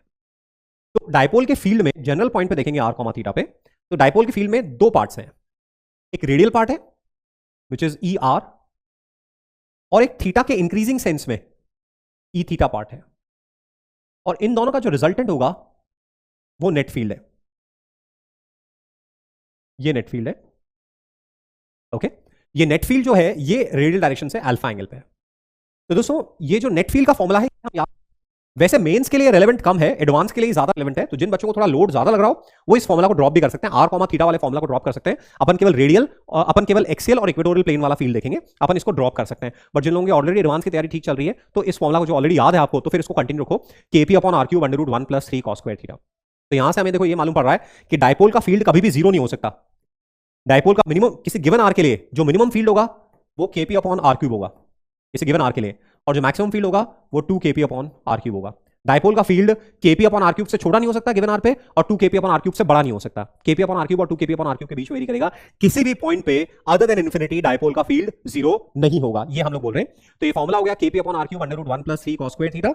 और कितना एंगल पे फील्ड आ रहा है, जो अपन ने ये फिगर देखा था, तो रेडियल डायरेक्शन से अल्फा एंगल पर आ रहा है, तो tan अल्फा इज tan θ/2। ये दो चीजें अपने को ध्यान रखनी है। अब दोस्तों डायपोल के लिए दो स्पेशल लोकेशन है, एक डायपोल की जो एक्सिस है इस पे जो पॉइंट है, जैसे ये P1 पॉइंट है और ये P2 पॉइंट है, तो यहां थीटा 0 डिग्री है, यहां थीटा 180 डिग्री है। इनको बोलते हैं हम लोग एक्सियल पोजीशन या and on position, axial position या एंड ऑन पोजीशन, ये हम लोग बोलते हैं थीटा 0 डिग्री 180 डिग्री को। और ये वाली जो पोजीशन है 90 डिग्री पे कोई पॉइंट है, ये वाली जो पोजीशन है इसको हम लोग बोलते हैं, ये थीटा बराबर 90 डिग्री, इसको बोलते हैं इक्वेटोरियल और ब्रॉड साइड ऑन पोजीशन। ये नाम ध्यान रखना है। इक्वेटोरियल ज्यादा तो एक्सेल और इक्वेटोरियल काम आता है, but end on end broad side on ये भी बोलते हैं। तो 0 180 एक्सेल हो गया और 90 जो है वो इक्वेटोरियल हो गया। तो मेनली जेईई मेंस बिटसेट के लिए तो हमें एक्सेल और इक्वेटोरियल पे देखना है। तो एक्सेल और इक्वेटोरियल पे फील्ड देखेंगे, तो एक्सेल पे थीटा 0 डिग्री या 180 डिग्री है, तो फील्ड की वैल्यू होगी 2 K P vector upon R cube. 2 K P vector upon R cube अपन याद रखेंगे। तो जिधर पी वेक्टर राइट साइड में पॉइंट कर रहा है, तो एंटायर एक्स एक्सिस पे P electric field right side में पॉइंट करेगा, जिधर पी वेक्टर है उसी तरफ पॉइंट करेगा। ठीक है दोस्तों, यहां पे एक बात समझना, जो डायपोल का अंदर का पार्ट है, माइनस क्यू और प्लस क्यू के बीच का पार्ट है, ये हमारे लिए एक्सेसिबल नहीं है। HCl मॉलिक्यूल के अंदर कभी नहीं जाएंगे हम, HCl मॉलिक्यूल के बाहर HCl मॉलिक्यूल का इफेक्ट देखेंगे। तो इसलिए जब हम लोग डायपोल की एक्सिस पे बात करते हैं तो माइनस क्यू प्लस क्यू के बीच के गैप को छोड़ देते हैं, प्लस क्यू के राइट साइड में थीटा 0 डिग्री या माइनस क्यू के लेफ्ट साइड में थीटा 180 डिग्री। तो इस पूरी लाइन पे एक्सेप्ट दिस रीजन जो हमारे लिए एक्सेसिबल ही नहीं है, फील्ड जो है यदि पी वेक्टर एक्स डायरेक्शन में पॉइंट कर रहा है तो फील्ड भी एक्स डायरेक्शन प्लस एक्स में, P vector minus X direction में पॉइंट कर रहा है तो फील्ड भी माइनस एक्स डायरेक्शन में। ओके, और फील्ड की वैल्यू कितनी है 2 केपी अपॉन आर क्यूब, और डायरेक्शन पी वेक्टर के लॉन्ग है, तो वेक्टोरियली हम लोग उसको लिखते हैं 2 K P vector upon R cube. Voltage हमारा K P cos theta upon R square था, तो cos थीटा 1 हो गया, इसलिए केपी अपॉन आर स्क्वायर हो गया। इक्वेटोरियल पोजीशन पे देख रहे हैं, तो दोस्तों इक्वेटोरियल पोजीशन पे फील्ड पी वेक्टर के जस्ट ऑपोजिट होगा और value minus K P upon R cube होगी। तो माइनस साइन शो कर रहा है कि जिधर पी की डायरेक्शन है उसके ऑपोजिट, और minus K P vector upon R cube. तो इक्वेटोरियल पे हमारा फील्ड है minus K P upon R cube और वोल्टेज 0 है, वो अपन ने देख ही लिया था। तो फील्ड डायपोल का फील्ड जो है पॉइंट चार्ज के फील्ड की कंपैरिजन में तेजी से डिक्रीज हो रहा है। पॉइंट चार्ज का फील्ड 1/r स्क्वायर के साथ वेरी कर रहा था, और जो डायपोल का फील्ड है 1/r क्यूब के साथ वेरी कर रहा है। तो पॉइंट चार्ज का फील्ड ज्यादा तेजी से, डायपोल का फील्ड ज्यादा तेजी से डिक्रीज हो रहा है, ये हम लोग बोल रहे हैं। और एक्सेल और इक्वेटोरियल में क्या रिलेशन है, देखिए एक्सेल पे फील्ड आ रहा है 2 K P vector upon R cube, और इक्वेटोरियल में फील्ड आ रहा है minus K P vector upon R cube, यानी कि एक्सेल का फील्ड इक्वेटोरियल का 2 टाइम्स है और डायरेक्शन में ऑपोजिट है। तो यहां से काफी क्वेश्चंस आते हैं, ये भी अपने को क्लैरिटी से आना चाहिए कि सेम सेपरेशन के लिए सेम आर के लिए एक्सियल फील्ड जो होगा वो इक्वेटोरियल फील्ड का डबल होगा, और माइनस साइन इसलिए आ रहा है क्योंकि डायरेक्शन ऑपोजिट होगी। तो ये हमारा काम का पॉइंट हो गया। सो डायपोल अपन ने डायपोल का फील्ड देख लिया, डायपोल का वोल्टेज देख लिया, और हम देख रहे हैं डायपोल का फील्ड कहीं पे भी जीरो नहीं होगा, और जो वोल्टेज है वो थीटा बराबर 90 डिग्री यानी कि इक्वेटोरियल प्लेन में जीरो होगा। नाउ अब है डायपोल को हम एक्सटर्नल फील्ड में रख रहे हैं। तो एक्सटर्नल फील्ड दो तरह के हो सकते हैं बच्चों, एक हो सकता है यूनिफॉर्म फील्ड और एक हो सकता है नॉन यूनिफॉर्म फील्ड। तो पहले डायपोल को हम लोगों ने यूनिफॉर्म एक्सटर्नल फील्ड में रखा है। तो यूनिफॉर्म फील्ड हर जगह मैग्नीट्यूड सेम है, डायरेक्शन सेम है। ऐसे में प्लस क्यू पे फोर्स लगेगा क्यू टाइम्स ई फील्ड की डायरेक्शन में, माइनस क्यू पे फोर्स लगेगा क्यू टाइम्स ई फील्ड के ऑपोजिट, तो नेट फोर्स जीरो हो जाएगा। So net force on the dipole in uniform field is zero. That means dipole का सेंटर ऑफ मास का एक्सेलरेशन जीरो रहेगा, क्योंकि acceleration of centre of mass होता है नेट फोर्स अपॉन मास। तो dipole का सेंटर ऑफ मास का acceleration zero रहेगा, यानी कि डायपोल का centre of mass initially rest पर है तो रेस्ट पे बना रहेगा, सर्टेन वेलोसिटी से ट्रैवल कर रहा है तो उतनी वेलोसिटी से ट्रैवल करता रहेगा। तो मान लीजिए आपने एक वाटर मॉलिक्यूल को यूनिफॉर्म फील्ड में फेंक दिया, तो वाटर मॉलिक्यूल कांस्टेंट वेलोसिटी से चलता रहेगा, क्योंकि फोर्स जीरो है तो acceleration of centre of mass zero है, तो वाटर मॉलिक्यूल के सेंटर ऑफ मास की वेलोसिटी चेंज नहीं होगी। Now next comes the torque. तो प्लस ये जो प्लस क्यू पे फोर्स लग रहा है क्यूई, माइनस क्यू पे फोर्स लग रहा है क्यूई, ये एक कपल जनरेट कर रहे हैं। कपल किसको बोलते हैं? ऐसी सिचुएशन जहां पे कि दो फोर्सेस सेम मैग्नीट्यूड के ऑपोजिट डायरेक्शन में डिफरेंट लाइंस के अलॉन्ग लगते हैं, तो उसको अपन कपल बोलते हैं। तो ये सिस्टम को रोटेट करेगा, इस तरह से ये रोटेट करेगा इस सिस्टम को, ये सिस्टम को ऐसे रोटेट करेगा, तो क्यूई इधर ऐसे रोटेट करेगा, तो ये कपल जनरेट कर रहा है। और तो डायपोल पे टॉर्क लगेगा, कितना लगेगा डिराइव करेंगे तो P क्रॉस E लगेगा, PE sine theta N cap. तो डायपोल पे जो टॉर्क का फॉर्मूला है वेक्टोरियली है P क्रॉस E, जिसका मैग्नीट्यूड हो जाएगा PE sine theta. Okay, torque देखते ही अपने को फील हो जाएगा। देखिए P क्रॉस E, तो जैसे इस फिगर को देख रहे हैं तो क्यूई इधर ये वाला ऊपर वाला फोर्स ऐसे ला रहा है, नीचे वाला ऐसे ला रहा है, तो ये क्लॉकवाइज रोटेट करेगा। तो P क्रॉस E, तो जैसे इस फिगर में देखें तो P वेक्टर इस तरफ है, E वेक्टर इस तरफ है, तो P क्रॉस E इधर आ रहा है। हम बोलेंगे सेंस क्लॉकवाइज है और डायरेक्शन इनवर्ड्स है। ऐसे टॉर्क का सेंस रहेगा कि टॉर्क क्लॉकवाइज रोटेट करेगा, एंटी क्लॉकवाइज रोटेट करेगा, और टॉर्क की डायरेक्शन रहेगी कि टॉर्क इनवर्ड्स है या फिर आउटवर्ड्स है। ओके, तो टॉर्क की वैल्यू आ रही है P cross E PE sine theta. तो हम देख रहे हैं थीटा 0 से 90 तक बढ़ेगा तो टॉर्क भी बढ़ेगा, और 90 से 180 टॉर्क थीटा जाएगा तो टॉर्क कम होगा। तो 90 डिग्री पे टॉर्क मैक्सिमम आएगा PE, और 0 डिग्री पे या 180 डिग्री पे टॉर्क जीरो आएगा, है ना। तो ये टॉर्क की एक्सप्रेशन देख रहे हैं। टॉर्क की टेंडेंसी क्या है? ये टॉर्क एक्चुअली देखिए ऐसे रोटेट कर रहा है और फील्ड की डायरेक्शन ऐसे है, तो this torque has tendency to align the dipole parallel to the field. Dipole को यदि हम किसी भी एंगल पे रखेंगे तो ये टॉर्क ऐसे लगेगा कि वो फील्ड के पैरेलल अलाइन कर दे, फील्ड के पैरेलल अलाइन कर दें, क्योंकि फील्ड के पैरेलल अलाइन करने पे टॉर्क जीरो आ रहा है, वो इक्विलिब्रियम स्टेट है इसलिए। So we say the torque on the dipole has tendency to align the dipole parallel to the field. Okay, तो यदि हम डायपोल को फील्ड से किसी एंगल पे रिलीज करेंगे, मान लीजिए ये P वेक्टर है और फील्ड ये है, हमने थीटा नॉट एंगल से डायपोल को रिलीज किया है, इनिशियल एंगुलर स्पीड जीरो है, यहां से रिलीज किया है T बराबर जीरो पे, तो अब डायपोल पे टॉर्क लगेगा, और टॉर्क इसको डायपोल को फील्ड के पैरेलल अलाइन कर देगा। तो यहां से लेके यहां तक A से B में कंटिन्यूसली रोटेट करता हुआ ये यहां पर आया है, तो यहां पे स्पीड बढ़ गई, मैक्सिमम हो गई। तो इस पोजीशन को ओवरशूट करके अब डायपोल दूसरी तरफ जाएगा। जब डायपोल दूसरी तरफ जाएगा तो फील्ड तो इधर है, और डायपोल ओमेगा की वजह से इस तरफ जाएगा, तो अब स्पीड धीरे धीरे कम होने लगेगी, टॉर्क क्योंकि ऐसे आ रहा है तो स्पीड धीरे धीरे कम होने लगेगी, और थीटा नॉट पे जाके ये वापस से स्टॉप कर जाएगा, थीटा नॉट पे जाके वापस से स्टॉप कर जाएगा, और फिर से ऐसे करता रहेगा। तो हम बोलेंगे सब्सिक्वेंट मोशन कैसा होगा? ऑसिलेटरी होगा। यदि डायपोल को 0 डिग्री 180 डिग्री के अलावा किसी भी 0 डिग्री 180 डिग्री पे छोड़ेंगे तो देखिए नेट टॉर्क जीरो है, तो डायपोल वैसा का वैसा रहेगा। बट 0 डिग्री 180 डिग्री के अलावा किसी भी और एंगल से छोड़ेंगे तो ऐसे में सब्सिक्वेंटली टॉर्क लगेगा और वो डायपोल को ऑसिलेटरी मोशन कराएगा, तो डायपोल ऑसिलेट करता रहेगा, है ना। और यदि इनिशियल एंगल स्मॉल है, यदि थीटा नॉट स्मॉल है, थीटा नॉट स्मॉल है, if theta naught is small, small amplitude से ऑसिलेट कर रहा है, देन मोशन इज SHM, और उस SHM का टाइम पीरियड होगा वो हम डायरेक्ट याद रखेंगे 2 pi under root I by PE, ये हम फॉर्मूला याद रखेंगे। यदि स्मॉल एंगल से टर्न करके थीटा बराबर 0 डिग्री से स्मॉल एंगल से टर्न करके डायपोल को छोड़ेंगे तो subsequently dipole simple harmonic motion करेगा, जिसका टाइम पीरियड होगा 2 pi under root I by PE, ऐसे हमारा टाइम पीरियड आएगा। टॉर्क मैक्सिमम कब होगा, मिनिमम कब होगा, वो आपने देख लिया, ये मैंने टाइम पीरियड का फॉर्मूला बता दिया। यहाँ पे मोमेंट ऑफ इनर्शिया है सेंटर ऑफ मास के अबाउट, यदि डायपोल कहीं हिंज नहीं है तो फिर सेंटर ऑफ मास के अबाउट ऑसिलेट करेगा, तो जो MI है वो हम सेंटर ऑफ मास के अबाउट लिखेंगे। तो ये टॉर्क से रिलेटेड पॉइंट हुआ। अब आ जाते हैं अपन पोटेंशियल एनर्जी पे। देखिए डायपोल एक्सटर्नल फील्ड में रखा हुआ है, यानी कि माइनस क्यू और प्लस क्यू एक्सटर्नल फील्ड में रखे हुए हैं, तो माइनस क्यू की भी एक्सटर्नल फील्ड के साथ एनर्जी है, प्लस क्यू की भी एक्सटर्नल फील्ड के साथ एनर्जी है। ये जो टोटल एनर्जी है इसको बोलेंगे potential energy of dipole with external field. दोस्तों ध्यान रहे, इस एनर्जी में हम माइनस क्यू प्लस क्यू की आपस की एनर्जी नहीं ले रहे हैं, माइनस क्यू प्लस क्यू की आपस की एनर्जी ले रहे हैं, माइनस क्यू की एक्सटर्नल फील्ड के साथ में, प्लस क्यू की एक्सटर्नल फील्ड के साथ में, ये एनर्जी हम लोग ले रहे हैं। तो जब डिराइव करेंगे तो वो फॉर्मुला आएगा minus P vector dot E vector which is minus P E cos theta. तो ये हमारे इंपॉर्टेंट फॉर्मुला है कि डाइपोल को एक्सटर्नल फील्ड में रख रहे हैं तो पोटेंशियल कितनी है, माइनस पीई कॉस थीटा है। तो हम देख रहे हैं थीटा बराबर 0 डिग्री पे पोटेंशियल जी मिनिमम है, जो पोटेंशियल जी है वो माइनस पी से प्लस पी के बीच में वेरी करेगी। तो 0 डिग्री पे पोटेंशियल जी मिनिमम है और 180 डिग्री पे पोटेंशियल जी मैक्सिमम है। तो ये हमारा स्टेबल इक्विलिब्रियम होगा क्योंकि यहां पे पोटेंशियल जी मिनिमम है, और 180 डिग्री हमारा अनस्टेबल इक्विलिब्रियम होगा, यहां पे पोटेंशियल जी मैक्सिमम है, या अनस्टेबल इक्विलिब्रियम होगा।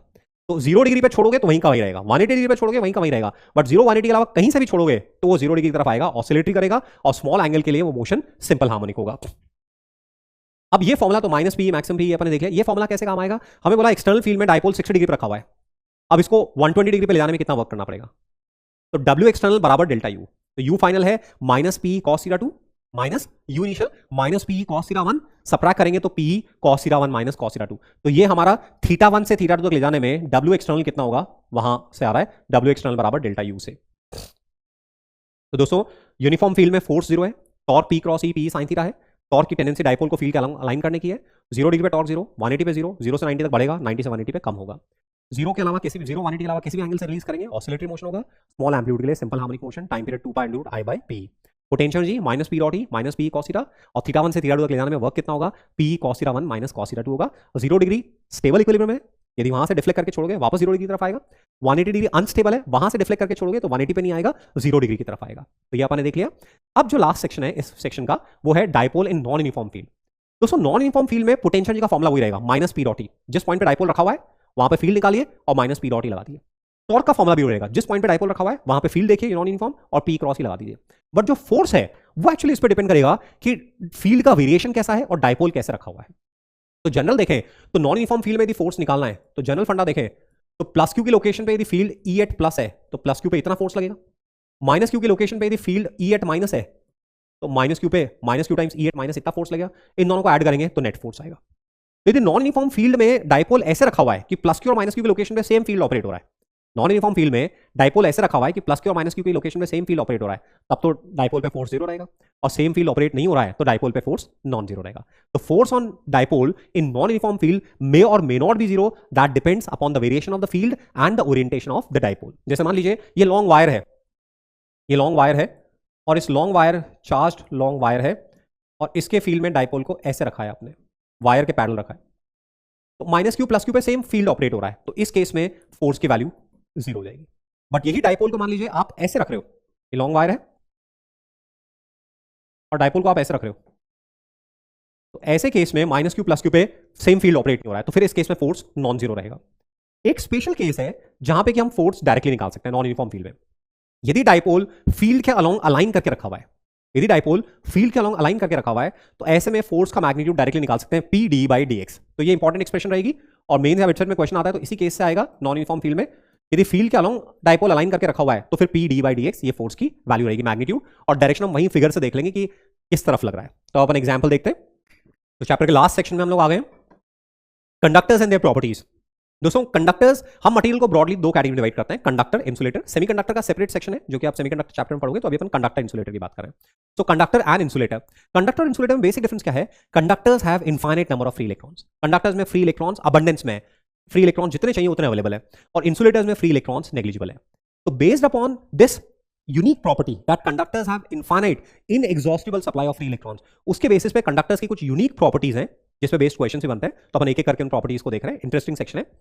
तो कंडक्टर्स में मेटल्स आएंगी, है ना, तो कंडक्टर की जो पूरी थ्योरी है उसका बेस क्या है, a conductor has inexhaustible supply of free electrons, inexhaustible मतलब अनलिमिटेड, जो कभी खत्म ही नहीं हो सकती। So a conductor has inexhaustible supply of free electrons, alright. तो इस पे बेस जो पहला पॉइंट है, इन स्टैटिक्स मतलब कोई पोटेंशियल डिफरेंस अप्लाई नहीं किया हुआ। देखो इलेक्ट्रोस्टैटिक, जब करंट इलेक्ट्रिसिटी में हम जाते हैं तो वही कंडक्टिंग डिवाइसेज ही होती है, जो रेजिस्टर होता है वो कंडक्टर ही होता है, क्योंकि तभी इलेक्ट्रिसिटी कंडक्ट हो पाएगी। तो तो वहां पे हम कंडक्टर के अक्रॉस पोटेंशियल डिफरेंस अप्लाई करते हैं, तभी फ्री इलेक्ट्रॉन्स मूव करते हैं, तभी करंट फ्लो करती है। तो वो डायनेमिक सिचुएशन है। अभी अपन बात कर रहे हैं इलेक्ट्रोस्टैटिक्स की। तो in statics within the meet of a conductor, within the material of conductor, electric field is always zero. जब भी कंडक्टर की बात कर रहे हैं और स्टैटिक सिचुएशन है, स्टैटिक सिचुएशन मतलब कि कंडक्टर के अक्रॉस अपने कोई पोटेंशियल डिफरेंस अप्लाई नहीं किया हुआ है, तो ऐसे केस में कंडक्टर की मीट के अंदर इलेक्ट्रिक फील्ड, कंडक्टर मीट मतलब मटेरियल फ्लैश, कंडक्टर के मटेरियल के अंदर इलेक्ट्रिक फील्ड जीरो रहेगा। तो any perfect conductor would be a material containing an unlimited supply of free electrons. और पहला हम लोग ये बोल रहे हैं कि पहला पॉइंट यहां पे मिस हो रहा है, एक सेकंड मैं चेक कर लेता हूं। Two conductors, okay. तो एनी चार्ज, पहला पॉइंट हमारा इन स्टैटिक्स इलेक्ट्रिक फील्ड, मैं यहां पे लिख देता हूं इन स्टैटिक्स, मतलब अपन ने कोई पोटेंशियल डिफरेंस अप्लाई नहीं किया हुआ है। In statics electric field within the material of a conductor is zero. ये हमें लेके चलना है। In statics within the material of a conductor electric field is zero. कैसे होगा? जैसे अपन बॉडी को एक्सटर्नल फील्ड में रखेंगे तो एक्सटर्नल फील्ड की वजह से कंडक्टर के अंदर जो फ्री इलेक्ट्रॉन्स है उन पे फोर्स लगेगा, वो फील्ड के ऑपोजिट डायरेक्शन में शिफ्ट होंगे, तो फील्ड के ऑपोजिट डायरेक्शन में इधर शिफ्ट होंगे। तो जब इधर से इलेक्ट्रॉन्स इधर शिफ्ट होंगे तो इधर इलेक्ट्रॉन्स की स्कैर्सिटी आएगी, पॉजिटिव चार्ज जनरेट होगा। हम बोलेंगे हमारा कंडक्टर पोलराइज हो गया है, इंड्यूस हो गया है चार्ज। तो एक तरफ माइनस चार्ज इंड्यूस होगा, एक तरफ प्लस। जितना स्ट्रॉन्ग फील्ड होगा उतना ही ज्यादा चार्ज इंड्यूस होगा। ये जो माइनस और प्लस चार्ज है ये अपना फील्ड प्रोड्यूस करेगा ऑपोजिट डायरेक्शन में। ई इंड्यूस जो आ रहा है प्लस से माइनस की तरफ इस तरफ आ रहा है, एक्सटर्नल फील्ड अपन ने इस तरफ अप्लाई किया हुआ है। जब तक ये इंड्यूस फील्ड एक्सटर्नल फील्ड से छोटा रहेगा तब तक चार्जेस सेपरेट होते जाएंगे होते जाएंगे होते जाएंगे। अल्टीमेटली चार्ज सेपरेशन इतना हो जाएगा कि ये फील्ड बैलेंस हो जाएगा। अब फर्दर इलेक्ट्रॉन पे फोर्स लगना बंद हो जाएगा तो इलेक्ट्रॉन्स का फर्दर सेपरेशन खत्म हो जाएगा, हम बोलेंगे इक्विलिब्रियम आ गया है। तो समझाने में समय लग रहा है बट ये स्पॉन्टेनियस होगा। जैसे कंडक्टर रखेंगे इंस्टेंटली कंडक्टर के अंदर हमारा इलेक्ट्रिक फील्ड जीरो हो जाएगा। तो in statics within the material of a conductor electric field is zero. ये हमारा पहला पॉइंट है। इस पे बेस्ड क्वेश्चन कैसे होगा? मान लीजिए जैसे ये एक मेटालिक क्यूब दे रखा है, एक मेटालिक क्यूब दे रखा है सॉलिड, और यहां पे क्यू चार्ज रखा हुआ है सेंटर से डी दूरी पे, सेंटर से डी दूरी पे क्यू चार्ज रखा हुआ है। बोला फाइंड, बोला electric field at O due to charges induced on the surface of Q. तो हमें मालूम है कि जो एक्सटर्नल फील्ड है ई इंड्यूस कितना होगा? ई एक्सटर्नल के ऑपोजिट होगा, इक्विलिब्रियम में नेट फील्ड जीरो होगा। तो ई एक्सटर्नल कितना है? के क्यू अपॉन डी स्क्वायर। तो के Q upon D square towards right है ई एक्सटर्नल, तो ई इंड्यूस के Q upon D square towards left हो जाएगा, अंदर नेट फील्ड जीरो होगा। तो ये हमारा पहला पॉइंट है कि in statics within the material of a conductor electric field is zero. Second point हमारा है कि कंडक्टर की सरफेस पे जो भी फील्ड होगा, कंडक्टर की सरफेस पे जो भी फील्ड होगा वो सरफेस के नॉर्मली होगा। यदि कंडक्टर की सरफेस के नॉर्मल फील्ड नहीं होगा तो इलेक्ट्रॉन्स मूव करना स्टार्ट कर देंगे फिर से। तो ये अपने को ध्यान रखना है कि ये नेक्स्ट पॉइंट मैं यहां पे लिख रहा हूं, एक सेकंड देख लेते हैं यहां पर आ रहा है क्या। Yes. Second point, under static conditions, the electric field at all points on the surface of a conductor is normal to the surface. तो देखिए हर जगह ये 90 डिग्री का एंगल है, 90 डिग्री का एंगल है, 90 डिग्री का एंगल है, 90 डिग्री का एंगल है, हर जगह 90 डिग्री का एंगल है।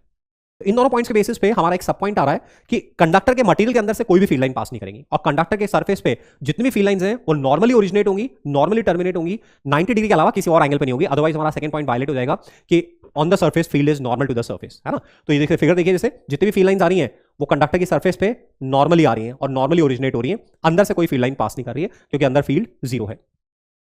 तो नेक्स्ट पॉइंट लेते हैं, कंडक्टर को जो भी चार्ज देंगे, कंडक्टर को जो भी चार्ज देंगे वो जो चार्ज है वो हमेशा कंडक्टर की सरफेस पर आ जाएगा। जैसे आपने कंडक्टिंग बॉडी ली और उसमें चार्ज का इंजेक्शन लगा दिया अंदर, तो कंडक्टर की बॉडी में जब चार्ज का इंजेक्शन लगाओगे तो सारा का सारा चार्ज कंडक्टर की सरफेस पर आ जाएगा, कंडक्टर के वॉल्यूम में कोई चार्ज स्टे नहीं करेगा। तो rho inside a conductor is zero. तो चाहे हम सॉलिड कंडक्टर बोले या हॉलो कंडक्टर बोले, दोनों में फील्ड के कॉन्टेक्स्ट में सेम होगा, जो भी चार्ज देंगे सरफेस पर ही आएगा, वॉल्यूम में कोई चार्ज नहीं होगा, है ना। तो ये हमने स्टार्टिंग में पॉइंट आ रहा है, any charge in isolated conductor resides on its surface, net charge inside a conductor is zero. That means rho for a conductor is zero. तो सॉलिड कंडक्टिंग स्फीयर में कौन सा फॉर्मुला लगेगा दोस्तों? स्फेरिकल शेल वाला फॉर्मुला लगेगा, solid sphere वाला formula नहीं लगेगा। ये तीसरा पॉइंट हो गया हमारा। चौथा पॉइंट अपन कर रहे हैं, जब कोई कंडक्टर है तो अ conductor is an equipotential volume, a conductor is an equipotential volume, conductor is an equipotential volume.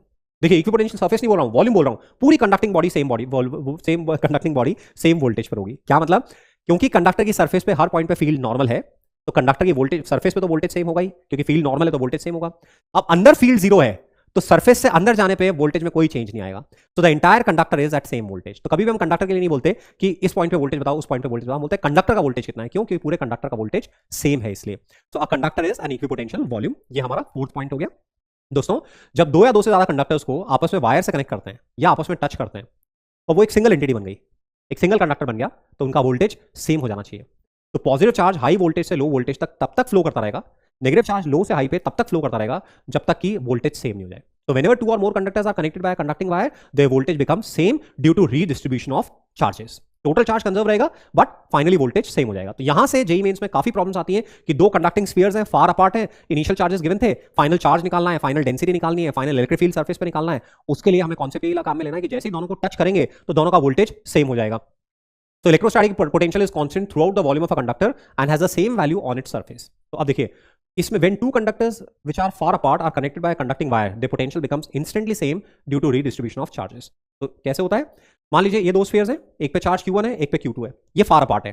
Far apart इसलिए बोल रहे हैं ताकि हम KQ/R वाला फॉर्मूला काम में ले पाए, क्योंकि एक का वोल्टेज, एक का फील्ड दूसरे के डिस्ट्रीब्यूशन को अफेक्ट नहीं करे। यदि ये पास पास में होंगे, देखिए यहां पे अपन एक चीज देख लेते हैं। तो मान लीजिए ये दो कंडक्टिंग स्फीयर्स हैं, इन पे प्लस चार्ज है, ऐसे में रिपल्शन से ये चार्ज फारदेस्ट अपार्ट हो जाएगा। अब सारा चार्ज सेंटर में नहीं ले सकते हैं। यदि centre to centre distance d है तो एक्चुअली चार्जेस के बीच में जो इफेक्टिव गैप है वो d से बड़ा है। तो यहां जो दोनों स्फीयर्स के बीच में फोर्स होगा वो KQ1 Q2 upon d square से लेस होगा। और ऐसे ही मान लीजिए एक स्फीयर पे पॉजिटिव चार्ज है और एक स्फीयर पे नेगेटिव चार्ज है। तो ऐसे में जब इनको पास में लाएंगे अट्रैक्शन से, ये प्लस और माइनस चार्ज एक दूसरे के पास आ जाएंगे। तो यदि centre to centre distance d है तो एक्चुअली इफेक्टिव डिस्टेंस जो है वो यहाँ पे d से छोटा है। तो इसलिए इस केस में दोनों के बीच में जो अट्रैक्टिव फोर्स होगा वो KQ1 Q2 upon d square से बड़ा होगा। मान लीजिए यहाँ पे माइनस Q2 चार्ज है, यहाँ प्लस Q1 है, तो force KQ1 Q2 by d square से बड़ा होगा। तो यहाँ फार अपार्ट इसलिए कर रहे हैं ताकि एक दूसरे के डिस्ट्रीब्यूशन को अफेक्ट नहीं करे, यूनिफॉर्म डिस्ट्रीब्यूशन रहे, हम वोल्टेज का फॉर्मुला KQ/R यूज में ले पाए। तो अब ये दो स्फीयर्स हैं, इनको वायर से कनेक्ट किया, कनेक्ट करते ही चार्ज फ्लो करेगा, नेगेटिव चार्ज लो से हाई वोल्टेज पे जाएगा तब तक जब तक कि दोनों का वोल्टेज सेम हो जाए, इक्विलिब्रियम में दोनों का वोल्टेज सेम होगा।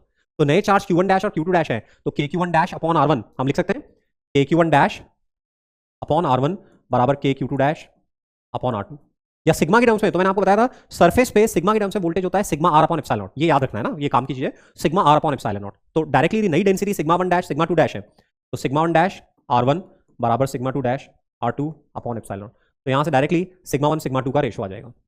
ओके, और सेकंड इक्वेशन है हमारे पास में कि Q1 dash plus Q2 dash बराबर Q1 प्लस Q2। तो इधर से Q1 डैश और Q2 डैश का रेशियो आ रहा है R1 अपॉन R2। तो टोटल चार्ज को हमें R1:R2 रेशियो में डिवाइड करना है। तो फर्स्ट वाला चार्ज कितना हो जाएगा R1 upon R1 plus R2 into total charge, और ऐसे सेकंड वाला चार्ज हो जाएगा R2 upon R1 plus R2 into total charge. ऐसा हमारा टोटल चार्ज आ जाएगा, है तो इंडिविजुअल चार्ज आ जाएगा। तो ये सेक्शन इंपॉर्टेंट है, यहाँ से काफी क्वेश्चन आते हैं। इधर अपन ने फॉर्मूला लिख के दिया है, देखिए Q1 dash upon Q2 dash R1 upon R2 हो गया, and Q1 dash plus Q2 dash Q1 plus Q2 है, तो यहाँ से Q1 डैश की वैल्यू आ गई, Q2 डैश की वैल्यू आ गई। इस प्रोसेस में एनर्जी लूज होती है, फाइनल एनर्जी इनिशियल एनर्जी से कम हो जाती है। तो ये चौथा पॉइंट था जिसमें इंपॉर्टेंट पॉइंट कि दो या दो से ज्यादा कंडक्टर्स को आपस में कनेक्ट करेंगे तो उनका वोल्टेज सेम हो जाएगा due to redistribution of charges. अपन बात कर रहे हैं कंडक्टर की सरफेस पे जो इलेक्ट्रिक फील्ड होता है वो सिग्मा अपॉन एप्सिलॉन होता है, ये अपन याद रखेंगे। Irrespective of the shape of the conductor, कैसा भी शेप हो, यदि किसी पॉइंट पे डेंसिटी सिग्मा है, अलग अलग पॉइंट्स पे डेंसिटी अलग अलग हो सकती है, किसी पॉइंट पे डेंसिटी सिग्मा है तो वहां इलेक्ट्रिक फील्ड कितना होगा सिग्मा अपॉन एप्सिलॉन होगा। यदि चार्ज पॉजिटिव है तो बाहर की तरफ, चार्ज नेगेटिव है तो अंदर की तरफ। तो ये फॉर्मुला याद रखेंगे कि कंडक्टर की सरफेस पे field sigma upon epsilon naught होगा। नाउ नेक्स्ट पॉइंट है, यदि किसी कंडक्टर को चार्ज देंगे तो हमने फोर्थ पॉइंट में पढ़ा कि थर्ड पॉइंट में पढ़ा कि सारा चार्ज सरफेस पर आ जाएगा, बट वो चार्ज का डिस्ट्रीब्यूशन कैसे होगा, कहां चार्ज ज्यादा होगा कहां चार्ज कम होगा। तो उसके लिए एक इंपॉर्टेंट पॉइंट है दोस्तों, जितना शार्प एज होगा, रेडियस ऑफ कर्वेचर जितनी कम होगी किसी पोर्शन की, वहां डेंसिटी उतनी ज्यादा होगी, और जहां रेडियस ऑफ कर्वेचर ज्यादा होगी वहां डेंसिटी कम होगी। तो कंडक्टर की सरफेस का जो पार्ट जितना ज्यादा फ्लैट है वहां सरफेस चार्ज डेंसिटी उतनी कम होगी, जो जितना ज्यादा कर्व्ड है, शार्प है, वहां सरफेस चार्ज डेंसिटी उतनी ज्यादा होगी। एक आइसोलेटेड कंडक्टर के लिए हम लोग बोलते हैं सिग्मा आर बराबर कांस्टेंट, आइसोलेटेड कंडक्टर के लिए। तो शार्प एज पे डेंसिटी ज्यादा होती है और फ्लैट सरफेस पे डेंसिटी कम होती है। ये हमें डिस्ट्रीब्यूशन बता रहा है कि कंडक्टर की सरफेस पे चार्जेस का डिस्ट्रीब्यूशन कैसे होगा। फिर अब हम बात कर रहे हैं कैविटी की, है ना। तो कंडक्टर में the electric field with in a charge free cavity, देखिए जैसे ये हमारे पास एक कंडक्टर है, ये इसका मटेरियल पार्ट है और ये कैविटी है। तो कंडक्टर को जो भी चार्ज देंगे, इंजेक्शन लगाएंगे चार्ज का, वो सारा का सारा चार्ज सरफेस पर आ जाएगा, अंदर वॉल्यूम में कोई चार्ज नहीं होगा। और कंडक्टर पे जो भी चार्ज देंगे वो अपने आप ऐसे डिस्ट्रीब्यूट होगा कि मटेरियल के अंदर और कैविटी के अंदर इलेक्ट्रिक फील्ड जीरो रहे। तो बाहर कितना भी चार्ज प्रेजेंट हो, कंडक्टर की सरफेस पे कितना भी चार्ज हो, कैविटी के अंदर यदि कोई चार्ज नहीं है, कैविटी मतलब हॉलो स्पेस, कैविटी के अंदर कोई चार्ज नहीं है, तो वहां इलेक्ट्रिक फील्ड हमेशा जीरो रहेगा। Electric field with in a charge free cavity is always zero. Conductor के बाहर कितना भी चार्ज प्रेजेंट हो, कंडक्टर को आप कितना भी चार्ज दे दो, बाहर वालों की वजह से कंडक्टर के मटेरियल के अंदर या हॉलो कैविटी के अंदर, कैविटी एम्प्टी कैविटी के अंदर जिसमें कोई चार्ज नहीं है, वहां इलेक्ट्रिक फील्ड जीरो रहेगा। तो ये इंपॉर्टेंट कॉन्सेप्ट है दोस्तों। यदि हमें किसी सेंसिटिव इंस्ट्रूमेंट को स्ट्रे इलेक्ट्रिक फील्ड से, अनडिजायर्ड इलेक्ट्रिक फील्ड से प्रोटेक्ट करना है, तो हम क्या करें, उसको कैविटी के अंदर इंक्लोज कर दें, एक कंडक्टिंग बॉक्स के अंदर इंक्लोज कर दें। तो कंडक्टिंग बॉक्स के अंदर इंक्लोज करने पर बाहर का फील्ड इस रीजन को अफेक्ट नहीं कर पाएगा, तो हमारा इंस्ट्रूमेंट प्रोटेक्टेड रहेगा। दोस्तों जब लाइटनिंग हो रही होती है, मान लीजिए हम कहीं पे हिल स्टेशन पे हैं, किसी सुसाइड पॉइंट पे हम फोटोग्राफी ले रहे हैं, हर हिल स्टेशन पे कोई ना कोई सुसाइड पॉइंट होता ही है, और यूजुअली गाइड लोग दिखाने में लेके जाते हैं टूरिस्ट को। तो हम कहीं पे मान लीजिए इस तरह फोटोग्राफी कर रहे हैं और all of a sudden lightning होने लगी, ऑल ऑफ अ सडन बारिश हो रही है, या आपको दिख रहा है कि बारिश का मौसम हो रहा है, लाइटनिंग हो रही है। तो ऐसे में आपको इमीडिएटली अपने आप को अपनी कार के अंदर या जो भी आपका फोर व्हीलर है उसके अंदर आपको इंक्लोज कर लेना चाहिए।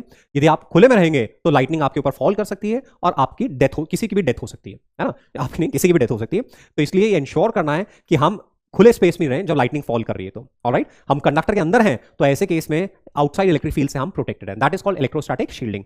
तो कोई भी चार्ज फ्री कैविटी है तो उसके अंदर आउटसाइड चार्जेस का, आउटसाइड फील्ड का कोई इफेक्ट नहीं होगा। चार्ज फ्री कैविटी में नेट इलेक्ट्रिक फील्ड जीरो रहेगा। ये पॉइंट हम लर्न करके चलेंगे। इलेक्ट्रोस्टैटिक शील्डिंग क्या होती है वो भी हम ध्यान रखेंगे। Now cavity with charge, next point है कैविटी विथ चार्ज। तो हमारे पास ये कंडक्टर है, ये कंडक्टर है नेक्स्ट वाले में, मान लीजिए ये कंडक्टर है हमारे पास में, ये इसका मटेरियल पार्ट है, और कैविटी के अंदर अपन ने क्यू चार्ज रखा है। तो जब कैविटी के अंदर क्यू चार्ज रखा है तो दोस्तों इस मटेरियल के अंदर, मेटल के अंदर इलेक्ट्रिक फील्ड जीरो है। तो मेटल के अंदर इलेक्ट्रिक फील्ड जीरो है, तो ऐसे केस में यहां इलेक्ट्रिक फील्ड जीरो है, तो ऐसे केस में यहां पे हर हालत में माइनस क्यू चार्ज इंड्यूस होगा, माइनस क्यू चार्ज इंड्यूस होगा। यदि यहां पे कैविटी के अंदर क्यू चार्ज है तो कैविटी की वॉल पे, अंदर वाले वॉल पे माइनस क्यू इंड्यूस होगा, ताकि मटेरियल के अंदर नेट चार्ज जीरो हो जाए। जब भी कंडक्टर का मटेरियल होगा तो मटेरियल के अंदर अंदर यदि अपन कोई गॉसियन सरफेस लेंगे तो उसके अंदर एनक्लोज चार्ज हमेशा जीरो होना चाहिए। तो कैविटी में क्यू रखेंगे तो कैविटी की जो इनसाइड वॉल है वहां पे हर हालत में माइनस क्यू इंड्यूस होगा। इसको एक फैक्ट की तरह लेके चलो, इसको गॉस थ्योरम से प्रूव भी कर सकते हैं, बट टाइम की लिमिटेशन की वजह से अपन डायरेक्ट कॉन्सेप्ट देख रहे हैं। यदि यहां पे चार्ज क्यू है तो कैविटी की वॉल पे हर हालत में माइनस क्यू इंड्यूस होगा, ये अपन मान के चले। अब conductor as a whole neutral है, तो यदि यहां माइनस क्यू इंड्यूस हुआ तो यहां प्लस क्यू इंड्यूस होगा। तो अंदर माइनस क्यू इंड्यूस हो रहा है, बाहर प्लस क्यू इंड्यूस हो रहा है, कंडक्टर पे टोटल चार्ज जीरो है। ऑलराइट, तो यानी कि कैविटी में जो भी चार्ज रखेंगे इफेक्टिवली वो बाहर आ जाएगा। ये अपने को देखना है। देखो जो माइनस क्यू का डिस्ट्रीब्यूशन है, इसको आप पॉज करके आराम से नोट कर लेना। जो माइनस क्यू का डिस्ट्रीब्यूशन है वो किस पे डिपेंडेंट होगा, ये कैविटी के वॉल का शेप कैसा है, प्लस ये क्यू कहां रखा हुआ है। क्यू के पास वाले रीजन में माइनस क्यू ज्यादा आएगा, माइनस चार्ज ज्यादा आएगा, क्यू से दूर वाले रीजन में कम आएगा चार्ज। क्यू से जितनी भी फील्ड लाइंस निकल रही हैं वो सारी की सारी माइनस क्यू पे टर्मिनेट हो जाएंगी, मेटल को क्रॉस करके बाहर कोई फील्ड नहीं जाएगी। तो क्यू और माइनस क्यू का जो भी फील्ड है वो केवल इस कैविटी के अंदर तक कन्फाइंड है, कैविटी के बाहर इनका कोई फील्ड नहीं है। इस रीजन में जो भी फील्ड होगा वो केवल इस प्लस क्यू का होगा। और जो आउटसाइड चार्ज का डिस्ट्रीब्यूशन है वो केवल आउटर सरफेस पे डिपेंडेंट है, या बाहर कोई चार्जेस प्रेजेंट है उस पर डिपेंडेंट है। ये कैपिटल क्यू कैविटी में कहां रखा हुआ है उस पर डिपेंडेंट नहीं है। यदि मैं इस कैपिटल क्यू को शिफ्ट करके मैं यहां ले जाऊं तो माइनस क्यू का डिस्ट्रीब्यूशन चेंज हो जाएगा, बट आउटर सरफेस पे जो प्लस क्यू लग रहा है उसका डिस्ट्रीब्यूशन एज इट इज रहेगा, वो चेंज नहीं होगा। और जो आउटसाइड पॉइंट इलेक्ट्रिक फील्ड है वो केवल इस प्लस क्यू का है। इन दोनों का फील्ड केवल अंदर तक कन्फाइंड है, बाहर फील्ड नहीं आएगा। ऐसे मान लीजिए जैसे इसको अपन ने Q2 का इंजेक्शन लगाया कंडक्टर को और यहां Q1 रखा है, तो ऐसे केस में यहां पे Q1 है, तो हमने देखा हमेशा मटेरियल के अंदर नेट चार्ज इनक्लोज जीरो होगा, तो यहां Q1 है तो कैविटी के वॉल पे माइनस Q1 इंड्यूस होगा। अब कंडक्टर पे टोटल चार्ज Q2 होना चाहिए, तो इधर माइनस Q1 है तो बाहर Q1 प्लस Q2 हो जाएगा, ताकि टोटल चार्ज Q2 हो जाए। ये जो माइनस Q1 का डिस्ट्रीब्यूशन है ये इस Q1 की लोकेशन पे कैविटी की वॉल के शेप पे डिपेंडेंट है, बट जो बाहर Q1 प्लस Q2 आ रहा है उसका डिस्ट्रीब्यूशन इस कैविटी की शेप पे या Q1 की लोकेशन डिपेंडेंट नहीं है, ये आउटर सरफेस के शेप पे डिपेंडेंट होगा। और जो बाहर इलेक्ट्रिक फील्ड होगा वो केवल इस Q1 प्लस Q2 की वजह से होगा, इन दोनों की वजह से नहीं होगा। इसको इधर उधर शिफ्ट करेंगे तो माइनस Q1 का डिस्ट्रीब्यूशन चेंज होगा, ये डिस्ट्रीब्यूशन चेंज नहीं होगा, ये डिस्ट्रीब्यूशन चेंज नहीं होगा, तो बाहर का जो इलेक्ट्रिक फील्ड है वो भी चेंज नहीं होगा। तो ये हमारा कैविटी विथ चार्ज हम लोगों ने देखा। नेक्स्ट है इलेक्ट्रोस्टैटिक प्रेशर। इलेक्ट्रोस्टैटिक प्रेशर क्या है? इलेक्ट्रोस्टैटिक प्रेशर है कि कंडक्टर की सरफेस पे जब हम चार्ज दें, कंडक्टर को जब चार्ज देते हैं तो हमने पढ़ा वो चार्ज सरफेस पे डिस्ट्रीब्यूट हो जाता है। अब हर पॉइंट पे रिमेनिंग कंडक्टर की वजह से फील्ड से फोर्स लगता है, और वो फोर्स ऐसे हर पॉइंट पे सरफेस के नॉर्मल बाहर की तरफ लगता है। टाइम की लिमिटेशन की वजह से मैं डिटेल्स में नहीं जा रहा हूं, मैं फैक्चुअल पढ़ा रहा हूं। तो सरफेस के नॉर्मल लगता है, ऐसे हर पॉइंट पे, हर छोटे छोटे एलिमेंट पे जो फोर्स लगेगा वो सरफेस के नॉर्मल लगेगा। इस फोर्स से प्रेशर जनरेट होता है, और वो जो प्रेशर होता है वो होता है सिग्मा स्क्वायर अपॉन 2 एप्सिलॉन। तो हमें ध्यान रखना है कि कंडक्टर की सरफेस पे हर छोटा छोटा एलिमेंट नेट फोर्स बाहर की तरफ एक्सपीरियंस करता है, चाहे चार्ज पॉजिटिव हो नेगेटिव हो कुछ भी हो, हर पॉइंट पे फोर्स बाहर की तरफ एक्सपीरियंस करता है, उससे प्रेशर जनरेट होता है आउटवर्ड, जिसको बोलते हैं इलेक्ट्रोस्टैटिक प्रेशर, जिसकी वैल्यू है सिग्मा स्क्वायर अपॉन 2 एप्सिलॉन। ये हमें लर्न करना है। अर्थिंग अ कंडक्टर, यदि एक कंडक्टर को, earth is a massive conductor, और अर्थ का वोल्टेज हम जीरो लेते हैं because of its massive size, AQ by capital R, और कैपिटल आर इंफिनिटी को अप्रोच कर रहा है, तो इस वजह से हम अर्थ का वोल्टेज जीरो लेते हैं। तो जब किसी कंडक्टर को अर्थ से कनेक्ट करेंगे तो दोनों का वोल्टेज सेम हो जाएगा, but earth is a huge conductor, इसके वोल्टेज पे कोई फर्क नहीं पड़ेगा, वो जीरो ही रहेगा। तो यानी कि कंडक्टर को कनेक्ट करने पे कंडक्टर का खुद का वोल्टेज भी कितना हो जाएगा, जीरो हो जाएगा। तो जब भी किसी कंडक्टर को अर्थ से कनेक्ट करेंगे, हम बोलते हैं अर्थिंग कर रहे हैं, और अर्थिंग में कंडक्टर का वोल्टेज जीरो हो जाएगा। तो एक सिंगल कंडक्टर है, मान लीजिए एक सिंगल कंडक्टर है, इस पर क्यू चार्ज है, ये अर्थिंग का सिंबल है ऐसे, और ये स्विच ओपन है। तो जैसे स्विच अपन क्लोज करेंगे, अपन ने क्लोज कर दिया, तो ये क्यू चार्ज यहाँ पे खत्म हो गया, ये जो क्यू है ये अर्थ में चले गया। यदि पॉजिटिव चार्ज है तो अर्थ में कैसे गया, यहां से उतने इलेक्ट्रॉन्स इधर आए और उस क्यू को नलीफाई कर दिया, तो चार्ज जीरो हो गया। तो एक सिंगल कंडक्टर को अर्थ से कनेक्ट करेंगे तो कंडक्टर न्यूट्रल बन जाएगा, कंडक्टर का सारा चार्ज अर्थ में चला जाएगा, ठीक है ना। तो ये अपन देख रहे हैं। अब यहां पे देखो एक और चीज देख लेते हैं अपन। ये स्टैंडर्ड प्रॉब्लम रहेगी कि भाई जैसे ऐसे ये स्फेरिकल शेल है, ये एक सॉलिड कंडक्टर है, और अपने इनर स्फीयर को ऐसे अर्थ किया हुआ है, वापस बनाता हूं फिगर। तो ये हमारे पास एक सॉलिड थिक कंडक्टिंग स्फीयर है, और यहां पे अपन ने इसको चार्ज Q1 नहीं, सॉरी, सॉलिड कंडक्टिंग स्फीयर नहीं, टू कंडक्टिंग शेल्स हैं। ये एक शेल है और ये दूसरी शेल है। इसको अपन ने चार्ज Q1 दिया है, इसको चार्ज Q2 दिया है। तो पहले हमें ये पॉइंट, ये एक जनरल रिजल्ट है जो हम याद रखेंगे कि potential difference between two conductors where smaller conductor is completely inside the larger conductor। कैसी सिचुएशन है कि स्मॉलर कंडक्टर पूरा लार्जर कंडक्टर के अंदर है। Potential difference between two conductors is independent of charge on outer conductor. केवल वो inner conductor के चार्ज पे डिपेंडेंट होगा, आउटर कंडक्टर के चार्ज पे डिपेंडेंट नहीं होगा। दोनों कंडक्टर्स के बीच में पोटेंशियल, जैसे यहां पे देखें तो मान लीजिए ये रेडियस ए है और ये रेडियस बी है, तो वी इनर पे कितना होगा, V at 1 due to 1 plus V at 1 due to 2। V at 1 due to 1 खुद पर खुद की वजह से के क्यू 1 बाई, खुद पर बाहर वाले की वजह से बाहर वाला अंदर उतना ही प्रोड्यूस करेगा जितना कि खुद की सरफेस पर होगा, तो हो जाएगा K Q 2 by B. V two V at 2 due to 1 plus V at 2 due to 2, V at 2 due to 1, 2 पर 1 की वजह से के क्यू 1 बाई बी, क्योंकि पॉइंट बाहर आ रहा है, 2 पर 2 की वजह से K Q 2 by B, difference ले रहे हैं v1 माइनस v2, तो देखो q2 कैंसिल हो रहा है, के Q 1 1 by A minus 1 by B आ रहा है। तो जब ऐसे दो कंडक्टर्स हैं जिसमें छोटा कंडक्टर बड़े वाले के अंदर है, तो ऐसे में हमेशा जो दोनों के बीच में पोटेंशियल डिफरेंस है वो केवल इनर कंडक्टर के चार्ज पर डिपेंडेंट है, आउटर कंडक्टर के चार्ज पर डिपेंडेंट नहीं, कंडक्टर का शेप कैसा भी हो। और इन दोनों को आपस में कनेक्ट कर देंगे तो अंदर वाला सारा चार्ज बाहर आ जाएगा, क्योंकि पोटेंशियल डिफरेंस जीरो जाना चाहिए कनेक्ट करने पे, और पोटेंशियल डिफरेंस इनर चार्ज पे डिपेंडेंट आ रहा है। तो यदि पोटेंशियल डिफरेंस जीरो करना है तो इनर चार्ज सारा जीरो जाना चाहिए, यानी कि वो कहां जाएगा, आउटर चार्ज कंडक्टर पे। तो जब भी एक स्मॉलर कंडक्टर बड़े कंडक्टर के अंदर इंक्लोज्ड है तो पोटेंशियल डिफरेंस केवल इनर कंडक्टर के चार्ज पे डिपेंडेंट है, और यदि हम इनर कंडक्टर और आउटर कंडक्टर को कनेक्ट कर देंगे तो इनर वाला सारा चार्ज आउटर कंडक्टर पे आ जाएगा। ये एक इंपॉर्टेंट पॉइंट है जो हम लोग ध्यान रखेंगे। ऐसे ही देखिए एक स्टैंडर्ड कैटेगरी ऐसी है कि हमारे पास ये 2 शेल्स हैं, इसको अपन ने Q1 चार्ज दिया है, इसको Q2 चार्ज दिया है, और अब अंदर वाले को अर्थ कर रहे हैं, तो हमें नया चार्ज बताना है ना। तो जब भी अर्थिंग करते हैं, देखो सिंगल कंडक्टर है तो अर्थ करने पे उसका सारा चार्ज चले जाएगा, बट मल्टीपल स्फीयर्स हैं और किसी स्फीयर को अर्थ कर रहे हैं, तो जिसको अर्थ कर रहे हैं उस पर नया चार्ज मान लेना है x, क्योंकि वो अर्थ से कनेक्ट हो गया है। उस कंडक्टर में वोल्टेज लिखना है और उसको जीरो के बराबर करना है। तो जैसे अपन ने स्विच क्लोज कर दिया, तो स्विच क्लोज करने पे यहां नया चार्ज x ले लिया, ये Q2 ही रहेगा। अब V8 1 लिखो, अंदर वाले पे लिखो, तो खुद की वजह से के एक्स बाई ए, बाहर वाले की वजह से के Q2 बाई बी, जितना बाहर वाले का खुद की सरफेस पे होगा उतना ही अंदर होगा, और इसको जीरो के बराबर कर देना है। तो यहां से x की वैल्यू आ रही है minus A by B into Q2, इतना चार्ज अंदर वाले स्फीयर पे आ जाएगा। तो पहले चार्ज था Q1, अब चार्ज है इतना, तो अर्थ से कितना चार्ज आया, तो फाइनल माइनस इनिशियल से अर्थ से कितना चार्ज आया वो हम कैलकुलेट कर सकते हैं। तो ये एक स्टैंडर्ड क्वेश्चन है